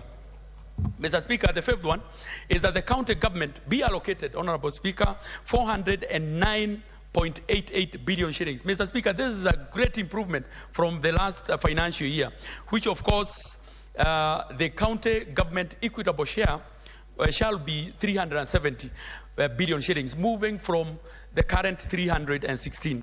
Honorable Speaker, number 6, that the allocation of the equalization fund be at 6.8 billion shillings be approved as provided in the budget policy statement. And 7, Mr. Speaker, that once approved by this House, these recommendations together with the Schedule 1 and 2 attached shall form the basis for the financial year 2021-2022 budget. Mr. Speaker, I reiterate again that the BPS, this BPS should inform the budget estimates of 2021-2022. We don't want to see a situation whereby there is a total difference between the BPS and also the annual estimates. Mr. Speaker, finally, we also had recommendations on the medium-term debt management strategy. Mr. Speaker, on this one, I will just highlight a few of them, Mr. Speaker. And for avoidance of doubt, after consultation with the National Treasury, the committee has approved a debt mix ratio of 57:43 of domestic to external borrowing as provided for in the MTDS. This strategy provides the optimal debt and is also consistent with the key provision of Section 50 of the PFM Act. Specifically, the law requires that the national government shall ensure that its financing needs and payment obligations are met at the lowest possible cost in the market, which is consistent with a prudent risk of management while ensuring that the overall level of public debt is sustainable. Mr. Speaker, we are impressed that Currently, the government does not have that high appetite on commercial debts, and is more on the concessional debts, and we are happy that is the road that, of course, we want the country to be. Secondly, Honorable Speaker, that the National Treasury should stick to its plan to reduce the stock of the Treasury bills by 200 billion shillings. Honorable Speaker, in the next 30 days following the adoption of this report, the National Treasury should also report to the National Assembly how it has been able to achieve the report, also on the progress on average time to maturity on domestic debt. Honorable Speaker, as I conclude, Honorable Speaker, I want to thank your good office, Mr. Speaker, the office of the clerk, the office, my committee, Mr. Speaker, and we extend the gratitude to all the ministries, departmental agencies, commission. There's a point of order for the member of Kikuyu. Honorable Speaker, sorry I didn't want to interrupt the chair, but I realized before he finishes he may have forgotten something. We had agreed that he would make a correction, that on the financial recommendations, an inconsistency on the financial policy recommendations on the debt financing. Just to remind him, because it is a matter of figures, Honorable Chair, and what we resolve and we pass here, Honorable Speaker, is what will go into the records. Because if you look at the financial resolutions, 2, he's referring to, no, 3. He's referring to a net foreign financing of 530 billion and net domestic financing of 399, about 400 billion. While when you go to the policy recommendations, that mix is at the ratio of 57 to 43 on domestic to foreign. So the correction, I think the chair can just correct that for purposes of records. Yeah, and Chair, I will also be giving you some extra time, because I also say something on the last page of the second schedule. Gross budget estimates for financial year 2020-2021. So I'll allow you some extra minutes so that you can address both of those issues. Thank you so much, Honorable Speaker. I think I was constrained on time, and that's true, Your Excellency, Mr. Speaker, Mr. Speaker, and the Swanky Emeritus Chair, my good friend Kimani Chongwa. Thank you so much for the correction, and that is true on the financial resolution 3. And I want to correct so that it is on record that, consistent with the debt mix that ensures that there is a low and minimum risk, net foreign financing be limited to Kenya shillings 399.9 billion shillings, while the net domestic financing be set at 530 billion shillings. Mr. Speaker, that's the correction, and I want it also to be on record. Mr. Speaker, also on what you have indicated, Mr. Speaker, that's true, is a typo, and I think it happens. Yeah, Honorable Member, Mr. Speaker, that's true, that the gross budget estimates for the financial year 2021-2022.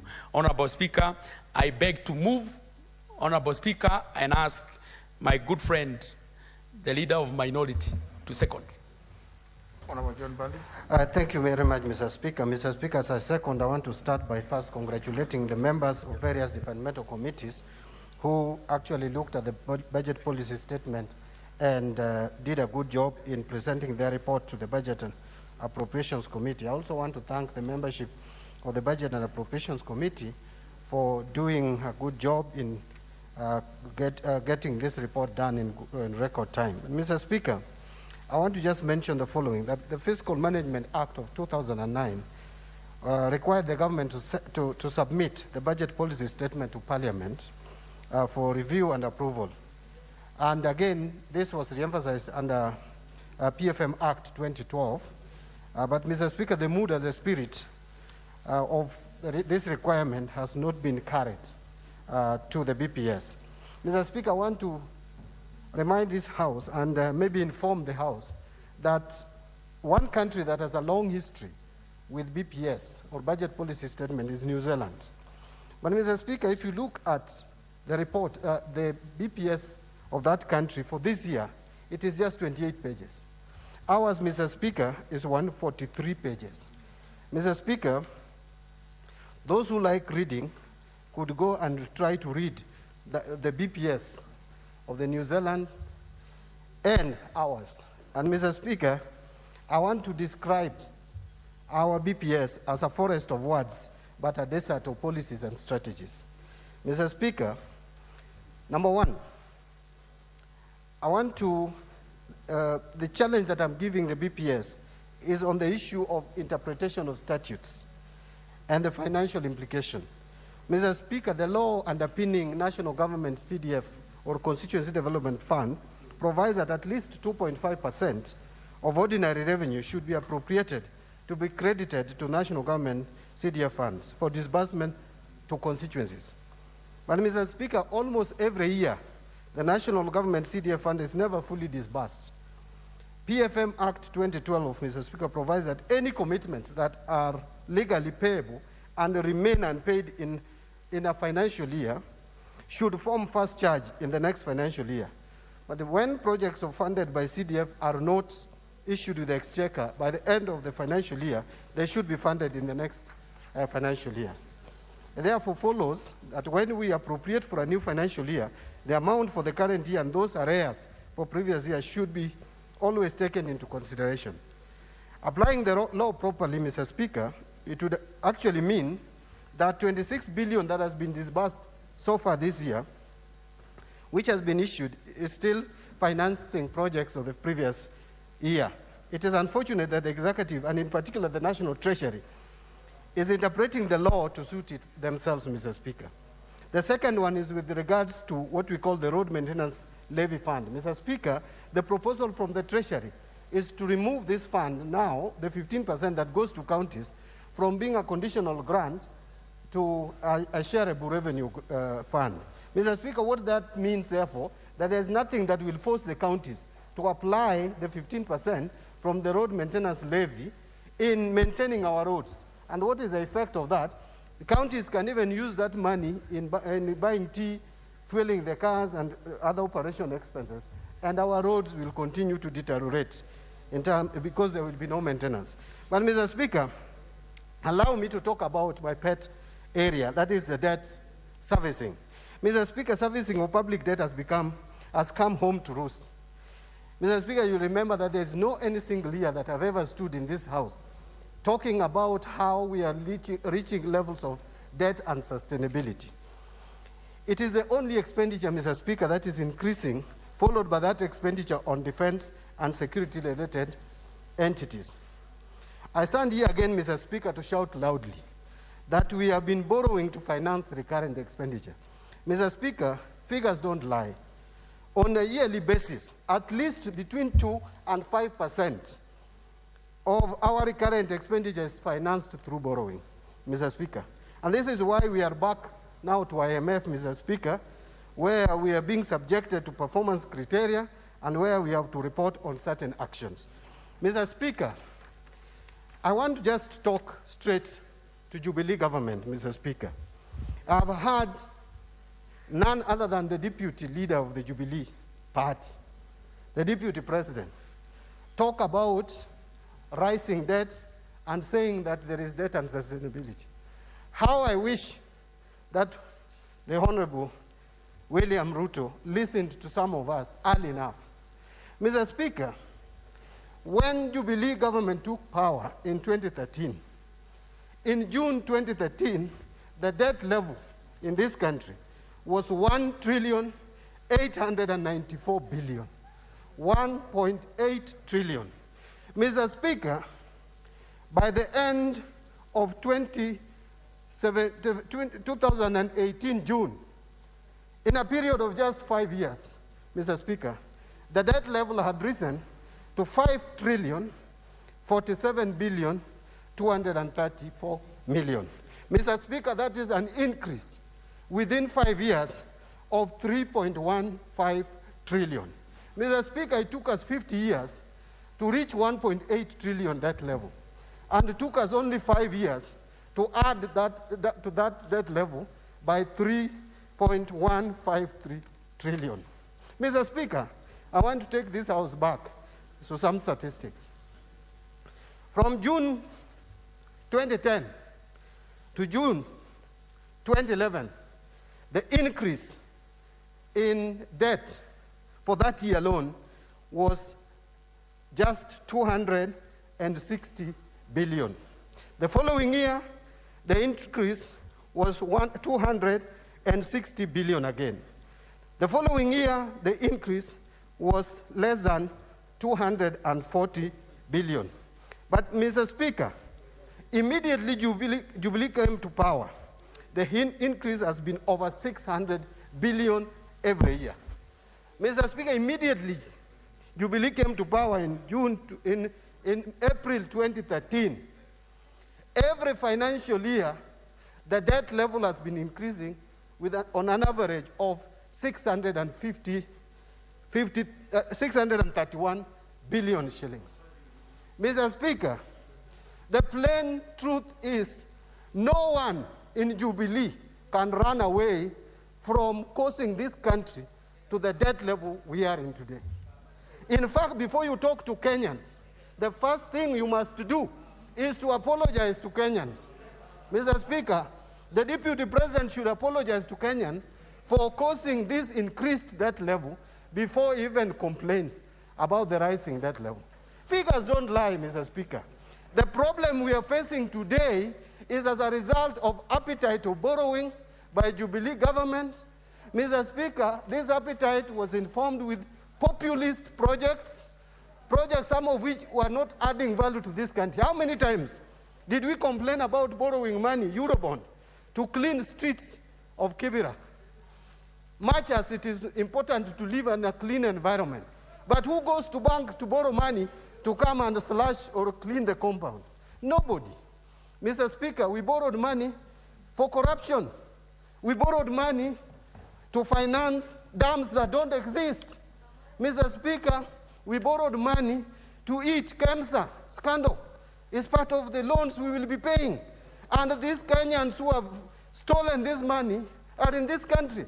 Look at some of them appearing before committees of parliament and saying God directed them to KEMSA. KEMSA, Mr. Speaker. How can Kenyans, have a negative attitude towards other Kenyans? How can you tell us that God directed you to go and steal in KEMSA, Mr. Speaker? Which God is this? It's not the God that I worship every day and go to church every Saturday. Mr. Speaker, if we have to help this country, we have to go back and see where the rain started beating us. Mr. Speaker, Honorable Kanini Keka has talked about it, the chair of my committee. This financial year and the last financial year, we have been borrowing money at 0 interest rates. Previously, we were borrowing money we were taking commercial loans.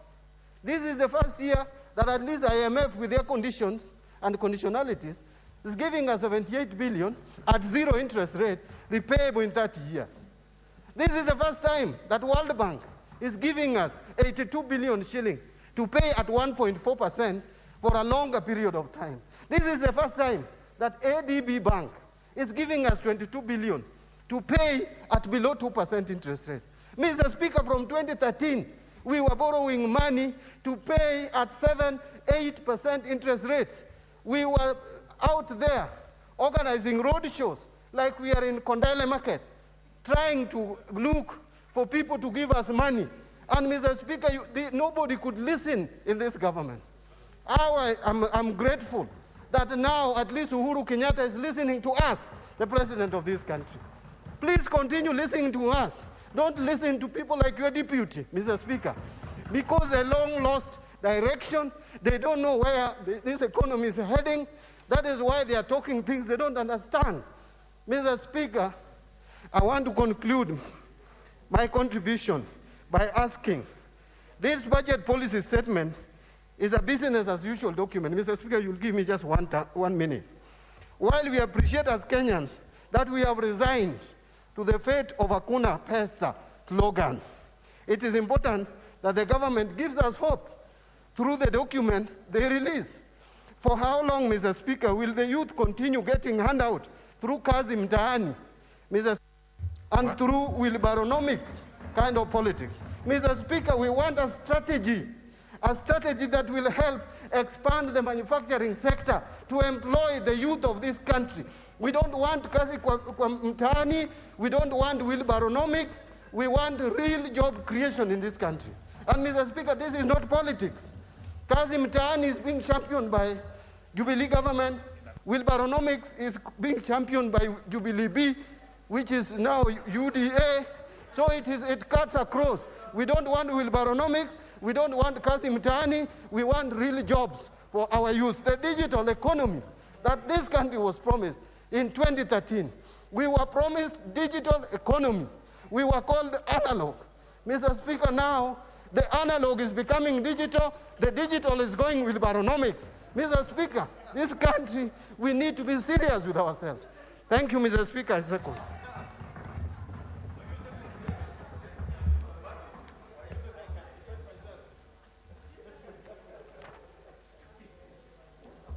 Honour members, obviously, you know, even as a chamber and as a house, you cannot always feed on just with the on one diet only. So you need from time to time to get something that can help you balance and grow. Even children have to play, among other things, even as much as they go to learn in school. Honour members, I now propose a question, which is that this House adopts the report of the Budget and Appropriations Committee on the 2021 Budget Policy Statement and Medium-Term Debt Management Strategy, laid on the table of the House on Thursday, March 4th, 2021, and A, approves the 2021 Budget Policy Statement and Medium-Term Debt Management Strategy. B, further makes the policy resolutions contained in the first schedule to the order paper. C, approves the budget ceilings for financial year 2021-2022 as set out in the second schedule to the order paper. And D, further resolves that the budget policy statement so approved forms the basis for the introduction of the Division of Revenue Bill 2021. Honorable Shungwa. Thank you, Honorable Speaker. Can hear the leader of minority wheelbarrownomics. We'll be teaching him about wheelbarrownomics and how that, Honorable Speaker, will change the structure of our economy. Because, Honorable Speaker, even as I rise to support this BPS, Honorable Speaker, you realize, Honorable Speaker, that we are being asked by the Budget and Appropriations Committee to approve a BPS that they say by the time we are going into the annual estimates, Honorable Speaker, probably later this year in April, that we have a deficit of about 7.5%. And Honorable Speaker, how I wish, Honorable Speaker, that this deficit would be reduced to the levels of 6 to 7%. And I would really implore on the Budget and Appropriations Committee to get the National Treasury to reduce this budget deficit to a level of at least 6 to 7%. And that way, some of the issues that the leader of minority has mentioned, including the question of public debt and the debt borrowing. And I'm happy the leader of minority, Honorable John Buddy, now concedes that if indeed they are being listened to, and by that I meant, I'm sure he meant ODM, the party he's chair of. And a member of that party, the Honorable Professor Dr. Nyikal, once described government as the president and the people the president listens to. Therefore, if you want a definition of government today, then, Honorable Speaker, in line with Professor Nyikal's definition, then is the president and the people he's listening to. That is the people Honorable John Buddy is alluding to. And we are looking at a budget policy statement, Honorable Speaker, that we are being asked to approve, that is looking at a deficit, as the chair has alluded to, of 7.5% of our GDP and an absolute figure of about 930 billion. Honorable John Buddy went to great lengths to enumerate the 240, 260, 280 billion shillings that was being borrowed between 2010 and 2013. But today, the government, as it is today, is seeking an approval of 930 billion Nyamai, shillings. The Honorable Shungwa, just hold on. What is out of order, the Honorable Nyamai? Thank you, Honorable Speaker. What is not in order, Honorable Speaker, is that the Honorable Ichung'wa is speaking very powerfully behind me, and is actually, I am just ashamed to say that he's kind of spitting on me, and he's been attending Tanga meetings without wearing a mask. Honorable Speaker, I feel unsafe. The Honorable Rachel Nyamai, you are absolutely right. The Honorable Ichung'wa, press up. Okay. Honorable Speaker. I just want to assure you that you do not need to worry that the president is not listening to you. I can assure you he's listening to you. This is the House of Parliament. Honorable Speaker, without seeking to engage with you, because I am not at liberty to do that, I am now dressed up in terms of a mask. The other issues as to whether I'm being listened to, it is not relevant to me at this particular point, Honorable Speaker.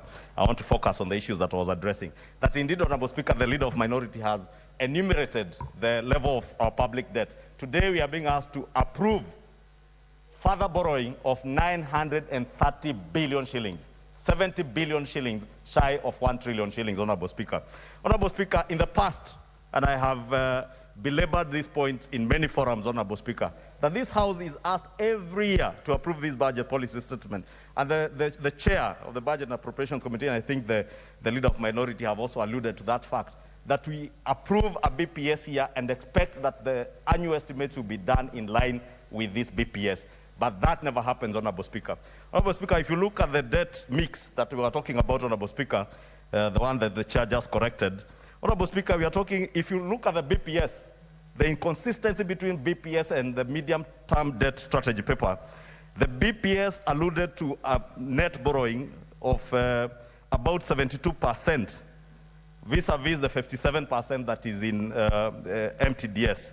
MTDS is talking about 43% of net foreign funding. BPS is at a level of about 28 or 27.8%, Honorable Speaker. And these inconsistencies, Honorable Speaker, will manifest themselves further when you come to the annual estimates. And most likely, Honorable Speaker, you will find that the annual estimates will be done more in line with what is in the BPS and not the medium-term debt statement, Honorable Speaker.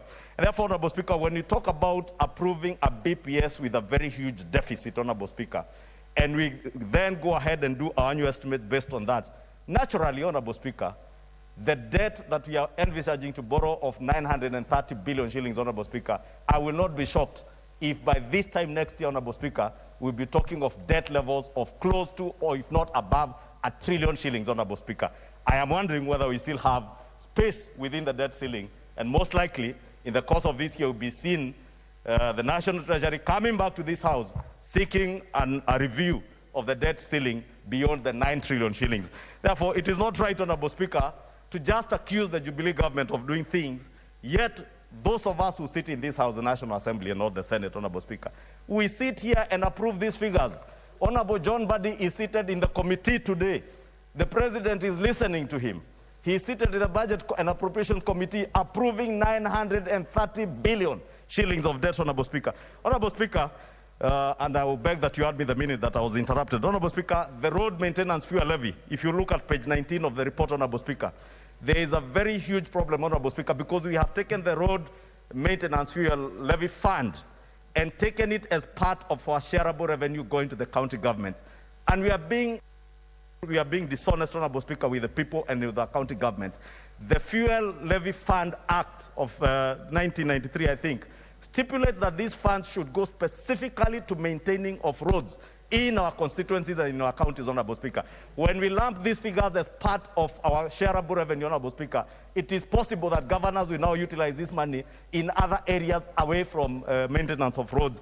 And that will be very detrimental even to us as members of Parliament, because the pressure will come back to us to be able to maintain those rural roads that are not being done, Honorable Speaker, by the county governments. Honorable Speaker, for me, in closing, Honorable Speaker, I would want to speak about the realism of our revenue estimates, Honorable Speaker. We are talking about revenue estimates of 1.775 trillion.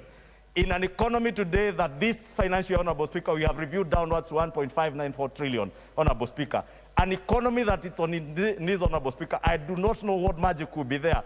With the structure that we have, Honorable Speaker, we are relying largely on manufacturing, ICT, and financial services in generation of revenue, Honorable Speaker. What is it that we are doing?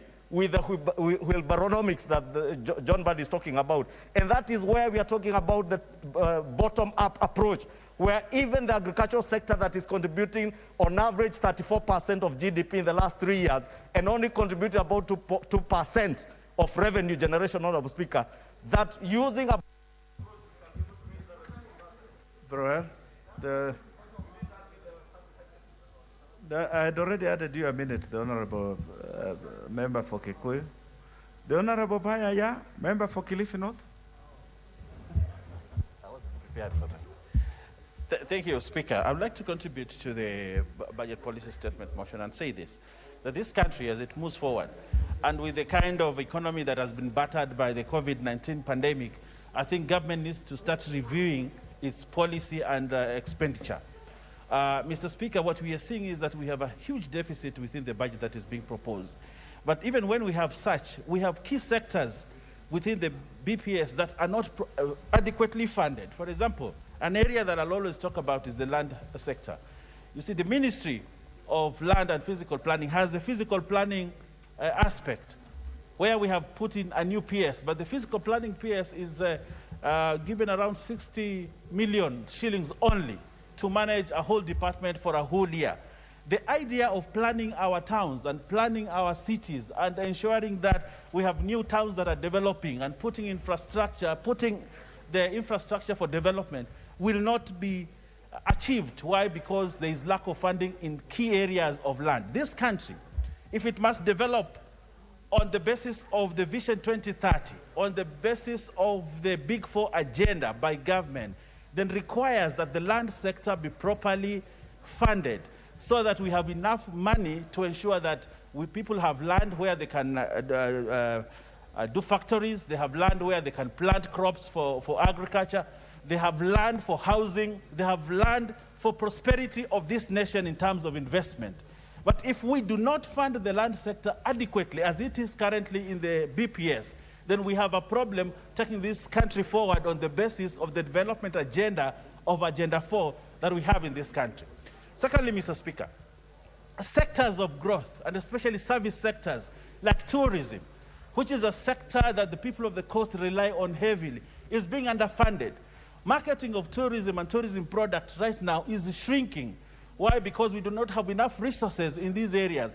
This country will develop when roads are there, but this country will develop more when we ensure that service sectors, which are the areas in this world that are growing economies in leaps and bounds, like tourism, if they're not properly funded, then you realize that there'll be no money in the pockets of the people. What this government needs to do is to make deliberate investment in this BPS to ensure that we are putting money in the pockets of the people that are at the bottom. Again, the tax brackets. There are very few people working. There are very few people earning. But they all want to consume, meaning, therefore, that we will not have enough taxes to ensure that we develop this country. We need to expand the tax base. How do we do that? By putting money in the pockets of the people so that they're able to pay taxes. When more people in this country pay taxes, then we'll reduce the debt levels that we are increasing every day. But what we have is an economy that is shrinking, and the more the economy shrinks, the people at the bottom of the pyramid are left out of paying taxes. So what we need is to empower everybody. So this budget policy statement that we have actually doesn't do that. It needs to move to ensure that every Kenyan has an opportunity to earn a living and in the process pay tax, and when he pays that tax, then we have lesser borrowing by this government. Notwithstanding, Mr. Speaker, there are many sectors that have been underfunded, but there are other sectors that have huge budgets. For example, the Nairobi Metropolitan is getting a lot of money, but nobody is thinking about how to develop Mombasa the same way that we are developing Nairobi. We are going to overload Nairobi with very many things, and yet the other satellite towns, other countries, Nigeria, has moved to other cities have been developed at the same time. If you look at Tanzania today, Dar es Salaam, Dodoma are all developing almost at the same level. But what we are doing, we are putting billions of money in Nairobi, developing Nairobi, and forgetting that the second city in Mombasa is shrinking in terms of economy and in terms of investment. We need to develop another city for this country so that we can spread the wealth The wealth in this country is being concentrated in a few areas. And when that happens, it means, therefore, that many people will move to this town, leave the other places. There'll be underdevelopment in the coast region because Mombasa is being neglected. I would say that the more money we put in Nairobi Metropolitan, the more money we should put in Mombasa so that it develops to help the economy that is there, so that Port City can develop like any other port city in this country. Mr. Speaker, I thank you. The Honorable Kaunya Oku, member for Teso North.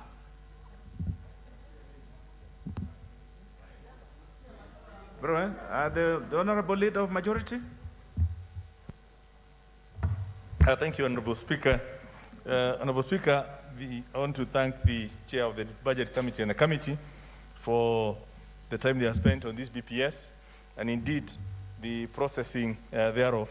I know it's taken them going into the night, and they articulated most of the issues. I don't want to spend a lot of time because the specifics have actually been very well articulated. But allow me, Honorable Speaker, to just correct some misconceptions that I hear on this issue of debt.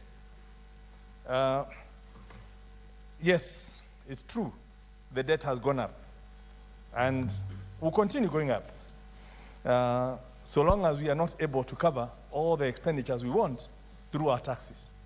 Because you can either only finance through the amount you get from taxpayers or have to borrow, so long as the need is still there. We committed ourselves to free education. We're spending 27% of our budget on education. Now, where are you going to get the money to pay the teachers if people are not paying taxes? You know, when we talk of that we're using part of debt to finance a recurrent expenditure, how are you going to pay teachers? How are you going to pay doctors? We committed ourselves through the 2010 Constitution on some free, some basic rights that had to be provided at Article 43, right?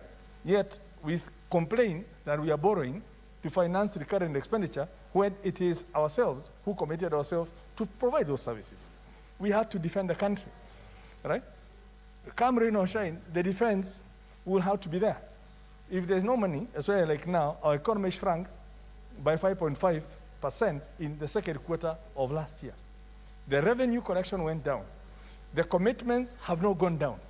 We have fixed commitments that have to be made. We have the pensions, we have parliament to run, we have judiciary to run, all those things, and debt becomes inevitable.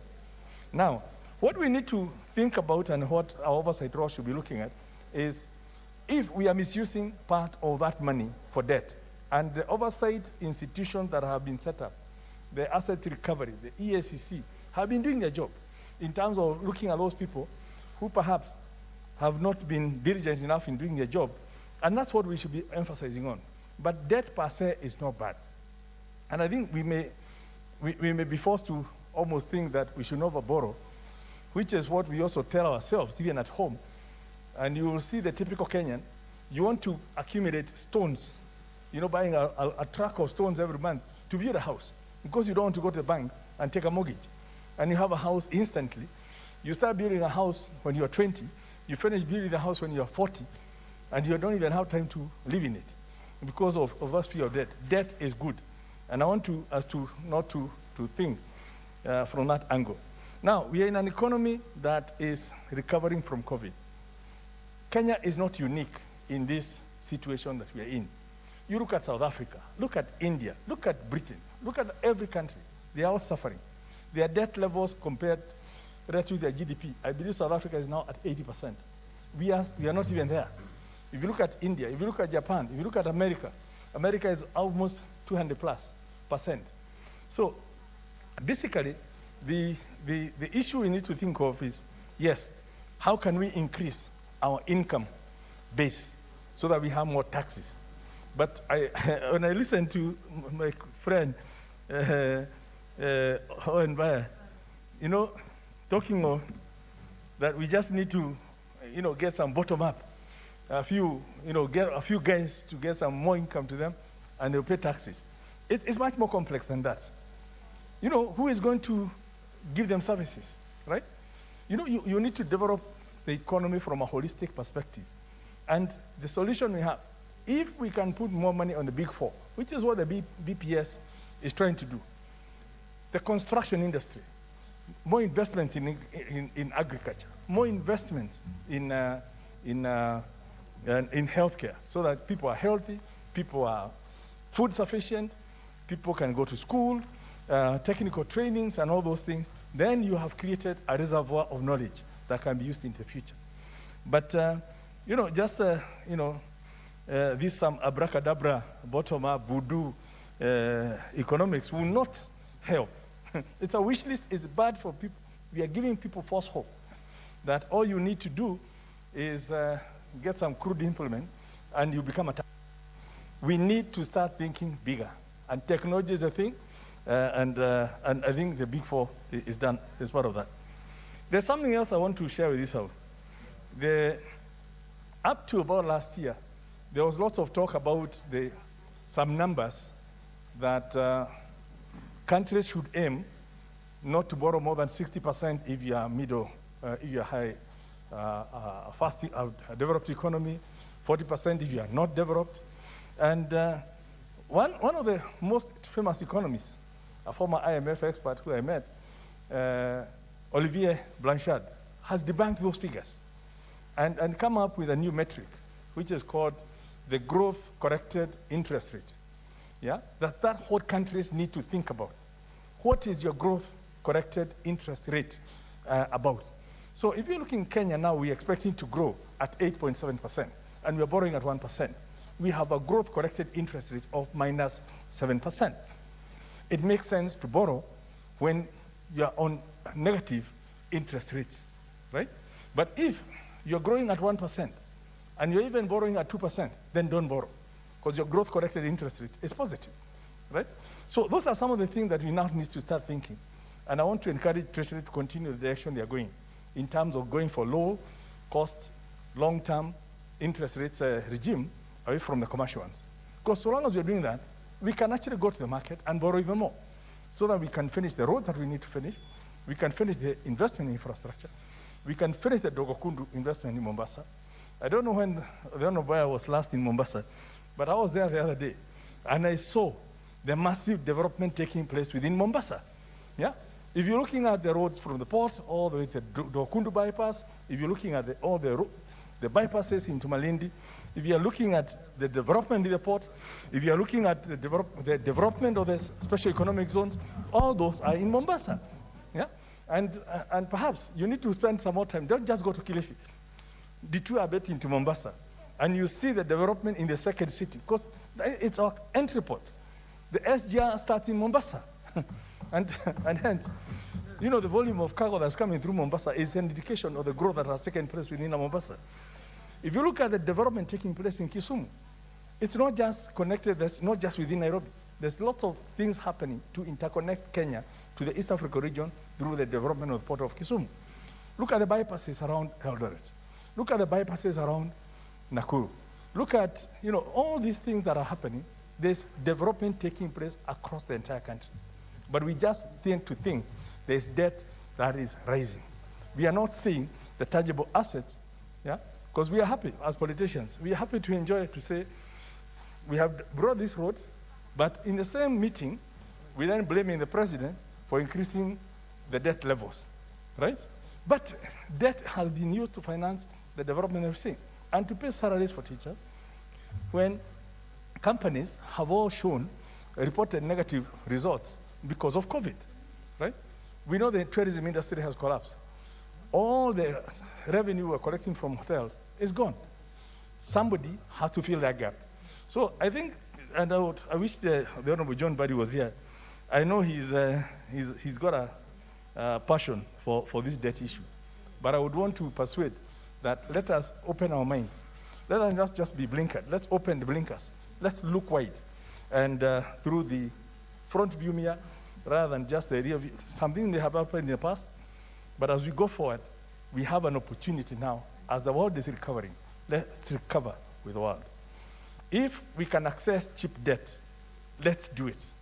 So that we have this moment to complete all projects that have started, because the cost of stalled projects is enormous. Yeah? And anything that was started must be completed. So I think that's what we now need to do. and we want to encourage the Treasury, first of all, to continue reducing the budget deficit, but they can only do that so long as Kenyans are prepared to pay a little more in taxes. And none of us wants to pay taxes. So I think it's a balance, but I think I just want to make sure that let's not just be frightened on the issue of debt. And should the issue come to this House, let's look at the merits of it and pass accordingly. With those, I support. Well spoken, Leader of Majority. The Honorable Member for Saku.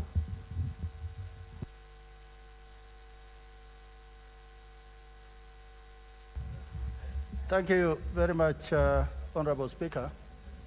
Honorable Speaker, I beg to support the BPS 2021-22.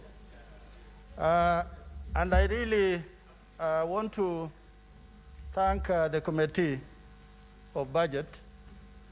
The chairman has just walked out, but I'm happy that they removed the members they didn't want.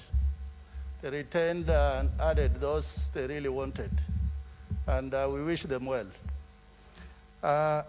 Honorable Speaker, really the BPS is about certain principal things that we as a country must look at when we are going to look at the printed estimate.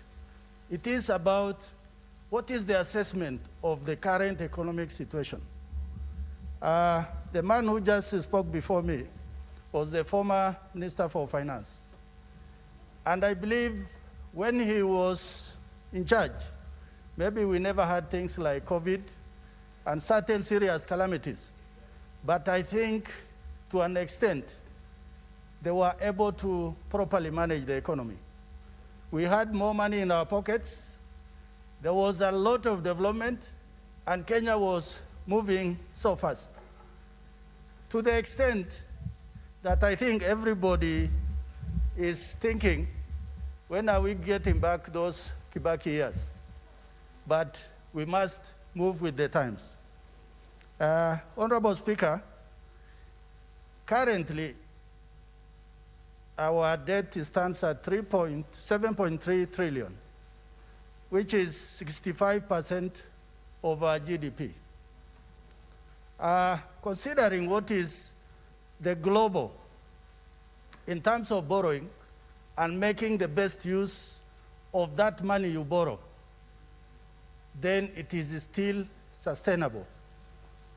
But the problem that is likely to arise, if this money is borrowed and then it is put in projects that are likely not to plow back into the economy. There are issues also, Honorable Speaker, about the expenditure ceiling. The departments that are under purview of Defense and Foreign Relations Committee, we found that there were rising in terms of the ceilings. But when we look at the reality, the only department that lost monies was the RDS, Regional and Development Authorities. To me, that was a serious misnomer because the RDS are the ones working with communities, like Wasonyiro North, Wasonyiro South, the KVDA, Coast Development Authority, and many others, where they have direct link with those populations in the regions that they work in. Honorable Speaker, there are also things that we want the National Treasury to be very keen about the physical responsibility that the Constitution really empowers this House under Article 95 to make sure that there's prudent and transparent management of public resources. To the extent that will not be just talking about debts that are unsustainable, but about resources that are available for development. I think the other issue is about borrowing, whether external or internal. Currently, I think is that discussion with IMF to grow the borrowing from 57.43 to 27.73, so that the debts must be manageable and it does not crowd out the local environment. Honorable Speaker, with those remarks, I beg to support. The Honorable Martin Owino, member for Ndiwa. Thank you, Mr. Speaker. I rise to support this report, and I really want to thank the committee for doing a very fast and good job. Mr. Speaker, one thing that really disturbs me is the disconnect between the BPS and the annual estimates. Mr. Speaker, we can ask ourselves as Assembly, as this House, that what we do here, is it ritual or actual?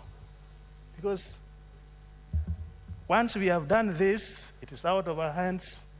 The ministry, the executive, they do whatever they want to do. And that really disturbs me. However, I really agree with the committee's recommendation, number one, on tax waivers and restrictions. I think there is a lot of prudence should be put into that because it affects people directly. The other point I agree with, Mr. Speaker, is the deferment of new projects, which we also say here again and again, Mr. Speaker. But how do those who implement these projects really take a serious note on that?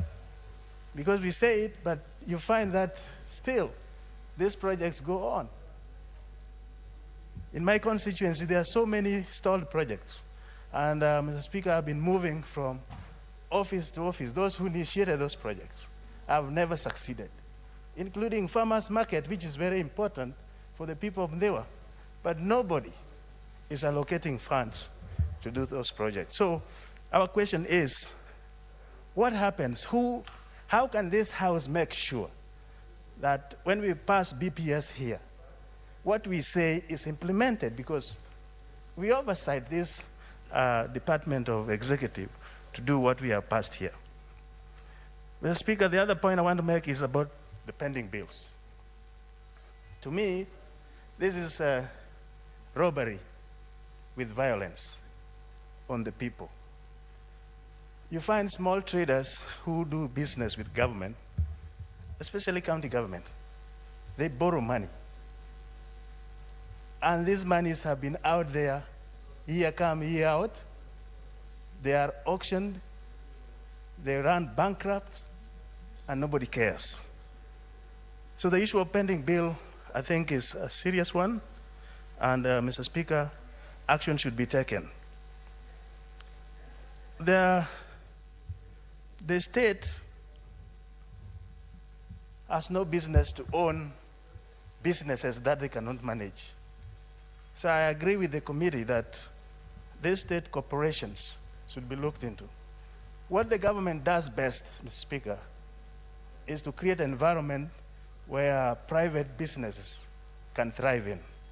But globally, you can agree with me, Mr. Speaker, that government does not do good business. So they should back up and transform this to private sectors. Now, Mr. Speaker, the Big Four agenda, and I want to thank the President for setting this out.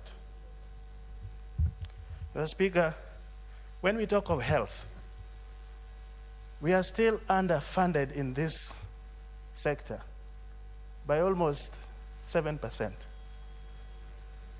We are supposed to put 15% according to the declaration which was passed, but we are hardly doing even 6%.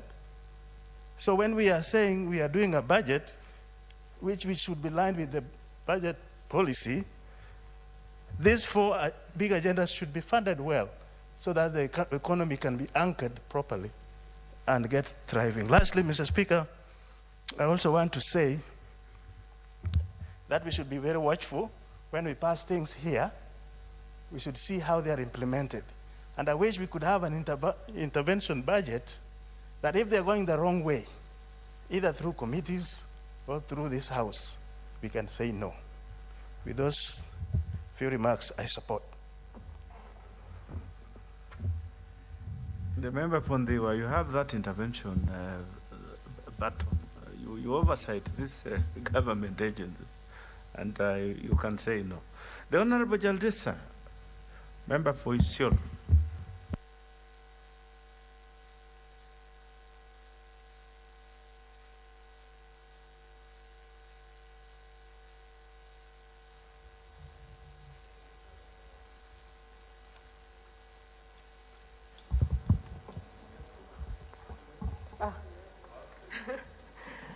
Thank you, Mr. Speaker. Mr. Speaker, sir, I also want to take this opportunity to thank the committee for their effort. Mr. Speaker, I have taken time to go through this BPS. And Mr. Speaker, I just want to say that if indeed what is written here will be implemented and followed through, then probably we'll see light at the end of the tunnel. Mr. Speaker, the reason why I'm saying that is because before I joined this parliament, I happened to be in a state corporation, and during that time, we were told that the state corporations will be restructured, and thus those that are not, sustaining itself will be either privatized or another innovative strategy will be put in place so that it can be sustaining itself. But Mr. Speaker, I'm shocked that to date, it's almost about, I think, 5 or so years down the line, and nothing has taken off. To make it worse, Mr. Speaker, I happen to be a new member of a sports committee, and the kind of situation that were presented to us is that most of the sagas in that ministry is about to collapse because they cannot pay the salaries, they cannot pay the rent in some points. Therefore, Mr. Speaker, I want to urge the committee, and I hope the chairman is here, that the vice is seated right behind me, that this really, this matter is really given an attention it deserves. Mr. Speaker, we appreciate that we've had a very challenging moment because of the pandemic. But I just want to be bold enough and say that even before the pandemic came into play, in as far as the economy was concerned, we were not doing well. And I just want to really wonder what has happened. Is it a matter of issues of incompetence at the Treasury, or is it a really matter of us not really being serious with our priorities? I don't know. It is a matter as a house that is vested with responsibility to make sure there is checks and balance. We take that role very serious. Mr. Speaker, I'm saying this because our debt ceiling in this country is really worrying. And I was listening to one economist, and it really made a lot of sense. And he was saying, I think it is the high time, as a country, we think of doing away with the debt ceiling. We don't put a ceiling on our debt. Instead, we put a ceiling on our deficit. Because as long as we will continue having a deficit, then we will still continue having a debt going on and on and on. Therefore, it's something that really, as a house, we really need to think about it. How do we contain our budget deficit, Mr. Speaker? Mr. Speaker, sir, the issue that is so dear to those of us from the arid and semi-arid, the issue of equalization fund, I saw it was captured here. And they said, don't know, 6 point something billion, it will be released. Mr. Speaker, this fund has never been released. And the excuse has always been lack of legislative policy. And now that the bill has been passed, we expect this fund to be released. We, the pastoralists of this country, the livestock farmers, contribute 40% to the GDP of this country. And Mr. Speaker, it is not fair when other sectors are given weights and a sector like livestock, which does not cost the government so much, is not given attention. Mr. Speaker, with that, I also want to say the pending bill. The President has continuously given directive to make sure that pending bills are paid. And I don't. The Honorable Jaldisa, you ran out of time. Yeah, I shall have the Honorable Wangwe Mahmoud, member for Navaholo. Thank you, Honorable Speaker. Honorable Speaker, I rise on the onset to support this report by the Committee on Budget, where I'm also a member, and I want to thank my colleagues for the good work done. They took their time, and they really had to go extra mile. Honorable Speaker, I just have one or two things to observe in this report that I'll want to really align myself with. The first one, Honorable Speaker, being the appreciation of the two levels of government, that the negotiated formula, negotiated amount that was really a thorn in the flesh of this country has really been observed in this budget, VPS, Honorable Speaker. And the county governments are going to get their money as they negotiated. 370 billion is factored into the BPS, and Honorable Speaker, that is going to give them what they really negotiated. The only thing that we would want the Honorable Speaker to say is that this figure is too high, and how I wish there was room for renegotiation so that they align it downwards in terms of not taking the strain, the toll strain that it has taken in terms of combining resources that would be otherwise for roads, resources that would have otherwise gone for level 5 hospitals. Now it is all put into that. But what is good is that this is a negotiated position, and it has taken a position in that direction, Honorable Speaker. Honorable Speaker, what makes me also be aligned to this BPS and accept it, Honorable Speaker, is the issue that I come from the agricultural zone, and agriculture has been recognized in this BPS, and most of the resources that shall go into crop production have really been aligned properly into this BPS. We find the e-voucher system is a new line of thought by the government, and is well taken care of into this BPS, Honorable Speaker. Honorable Speaker, it's also important to note that the issue of the budget deficit vis-a-vis the overall debt portfolio of the country, the budget, Honorable Speaker, is something to observe, is something to really call on our colleagues that we must now raise above politics, but now think of the economy of this country, Honorable Speaker. When we are now going to borrow 930 billion to finance our 2021-2022 financial year, is not a good thing to smile, Honorable Speaker. It's all going to hit into the overall debt portfolio of this country, Honorable Speaker. That is something that we must say, we borrow for the right cause. And that's why, Honorable Speaker, in the Budget Committee, when you look at this report, we are restrictive. We don't want to borrow, and then you borrow to finance new projects which will not end to give back the money to the economy. We want to borrow, Honorable Speaker, so that we are able to pay the pending bills which are owed to the small people who have supplied various ministries, Honorable Speaker. Once you pay that small person on the ground, he is going to spur the economy in terms of spending, in terms of raising cost of living, and Honorable Speaker, definitely that money will come back. We are not going to borrow, Honorable Speaker, to give mega projects whose lifeline is too long. We want to borrow, Honorable Speaker, so that we are able to quickly get the value for money, whereby, Honorable Speaker, in the next 1 year or two, we are able to see that the functions as to why you are borrowing is realized on the ground, Honorable Speaker. So for that reason, Honorable Speaker, the allowance of 930 billion to be borrowed to fund this year's budget, in my view and the view of the committee, Honorable Speaker, I'm happy. It will be a good thing.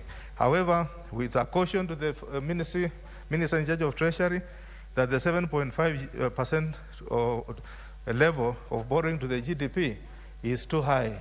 We would want, Honorable Speaker, that we caution the Treasury to really work hard and lower this percentage.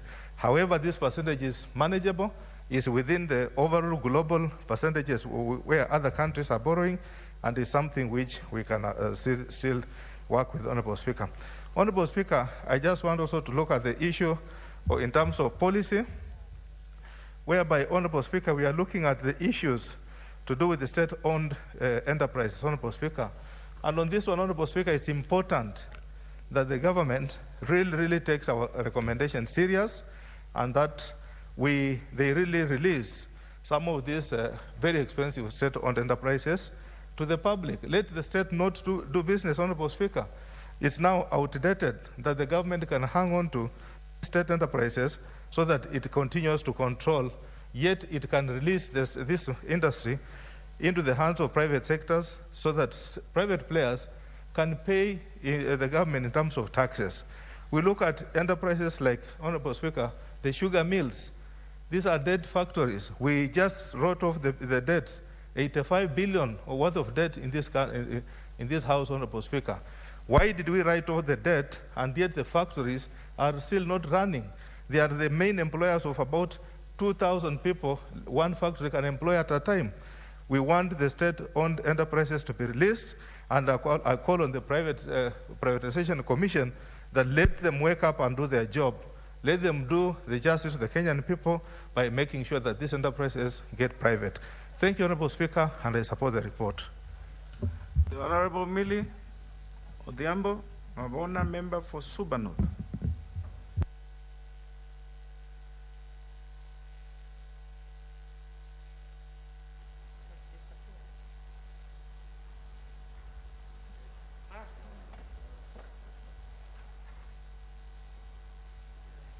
The Honorable Millie, the mic is behind you, but use the one.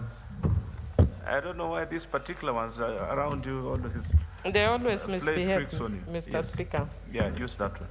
Mr. Speaker, let me take this opportunity to thank the Budget Committee. I'm a member, and I know we burnt literally the midnight oil in order for us to come up with this report. We finished that day at 1 a.m. Mr. Speaker, I want to say that even in supporting, one of the comments I made then and I will make here is that this budget policy statement is fairly business as usual, and it does not take into account the circumstances under which we are operating as a country. Mr. Speaker, we have just undergone COVID-19, which is subsisting. There are weather-related shocks, and also 2022 is an election year. But if you see the way the BPS is couched, it mentions those issues, but does not actually have a very clear strategy that deals with that. Mr. Speaker, it is very optimistic and projects a 7% economic growth in the year. And Mr. Speaker, that is actually fairly possible because of the battered economy, especially as a result of the circumstances that we are talking about. But it will take a while before the growth is realized with the ordinary Kenyans, and especially for the poorer and vulnerable like the women. So I'd hoped it would focus on a post-COVID recovery strategy, a very clear one that focuses on the growth sectors, but also that cushions the Kenyans that are most likely to be affected, who are mainly women that are in the industries that are affected and young people. Mr. Speaker, I do appreciate and acknowledge that because of the legacy project, there's a very delicate balancing act that we have to ensure that the legacy projects are realized, and it will be foolhardy for us to say that they stop because we know this is the last year of the president. If he doesn't, we are hearing different voices. The same people who are telling the president to stop them here are the ones who are going out in the public and attacking him for not realizing those projects, including my very good friend, the former chair of Budget, Honorable Kimani Ichung'wah. And because of that, there must be a very delicate balancing act to ensure that the projects that the president has set out to do, he has actually done. Mr. Speaker, I know that there are certain areas where the people are actually attacking the president, but I've spent my time going around this country very quietly. And the president is doing a lot of infrastructural works. And the people in those areas will realize when he is gone. Right now, they may not realize, but he's doing quite a bit of infrastructural work. It's the same way we are forgetting we attacked Mwai Kibaki, the former president, but now we keep referring Mwai Kibaki days. It was good. I think it's kind of human nature. So, Chair, I don't know what's happening with my system, and I hope you'll take account when it finally stops. And so, Chair, I would just want to say, I think because of also that disturbance, that despite that, Chair, I would hope that some of the issues that are of concern for me, of course, as members have said, is the issue of the linkage between the BPS and the budget. There's always a disconnect there. We have raised it with the Treasury, and we are hoping it will be rectified. Chair, secondly, the issue of pending bills. And I know we have spoken very strongly as a budget committee, but there are many people that are reeling from the effects of COVID-19. But not only that, they already had pending bills from the government. Many people are committing suicide. Many people are, we are seeing very outrageous behavior. Even now, if you look at the election process that is ongoing, the level of violence that is coming up, Mr. Speaker, even though usually violence is there, but it's kind of a bit unprecedented. Mr. Speaker, also the issue of NGCDF, members have spoken to it, and we must deal with it because there are many constituencies. If that doesn't happen, they will be disadvantaged, and it will talk to the issue of iniquities that is unconstitutional. And Mr. Speaker, also the issue of a need for a very clear debt management strategy. Mr. Speaker, with your kindness, could I just have 1 more minute because of the interruptions? Yes, the Honorable Millie, before you could start speaking, actually 1 minute had lapsed, so you will have an extra 2 minutes. Thank you. And Mr. Speaker, thank you for indulging in my extra 2 minutes. I just wanted to say that on a daily basis, we usually have Bible study in my house, and I've learned a very powerful lesson from my grandchild, Dana, that as adults, we like giving very complex solutions.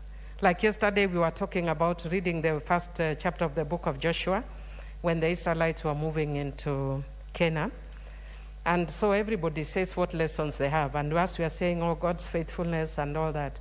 But Dana said, why is God taking other people's land? Did they pay for it? That's the mind of an 8-year-old child. Have they paid? Why are they? And he's shocked. And this Benjamin tribe that is remaining behind, who are they living with their children? Mr. Speaker, our budgeting and our legislation must have the mind of a child. Let us not have very complex economic theories. How does it affect the ordinary Kenyan? How does it affect the woman? How does it affect the child? How does it affect the most vulnerable in the society, those who have been affected by COVID-19, those who have lost their jobs, so that we are not having people committing suicide in this country when we are moving with business as usual. I support. Well spoken, the Honorable Millie. I've always wondered whose people they are, the Philistines that were being chased away from. But that is a debate for another day. The Honorable Nyamai Kaki, member for Kitui South. Thank you, Honorable Speaker, for giving me this opportunity. Honorable Speaker, I would like to start by thanking the Departmental Committee on Budget and Appropriations for engaging us as chairs in a very strict way, but also in a friendly manner. Honorable Speaker, I say this because I was in the 11th Parliament and in the 12th Parliament, and I can see the difference in terms of the way we are engaged. Honorable Speaker, in the interest of time, I would like to go direct to matters regarding Ministry of Lands and Physical Planning and National Land Commission. Mr. Speaker, I would like to start by saying that this is a very important ministry, also a National Land Commission, extremely important. But when we look at the level of funding, Honorable Speaker, there is always quite a deficit, and it is something that I would like to ask that it be addressed in the sector working groups. Honorable Speaker, The Ministry of Lands and Physical Planning has a deficit with regard to recurrent of more than R1 billion, and it affects critical programs. And also when we go to the development, it also has a deficit of 3 billion.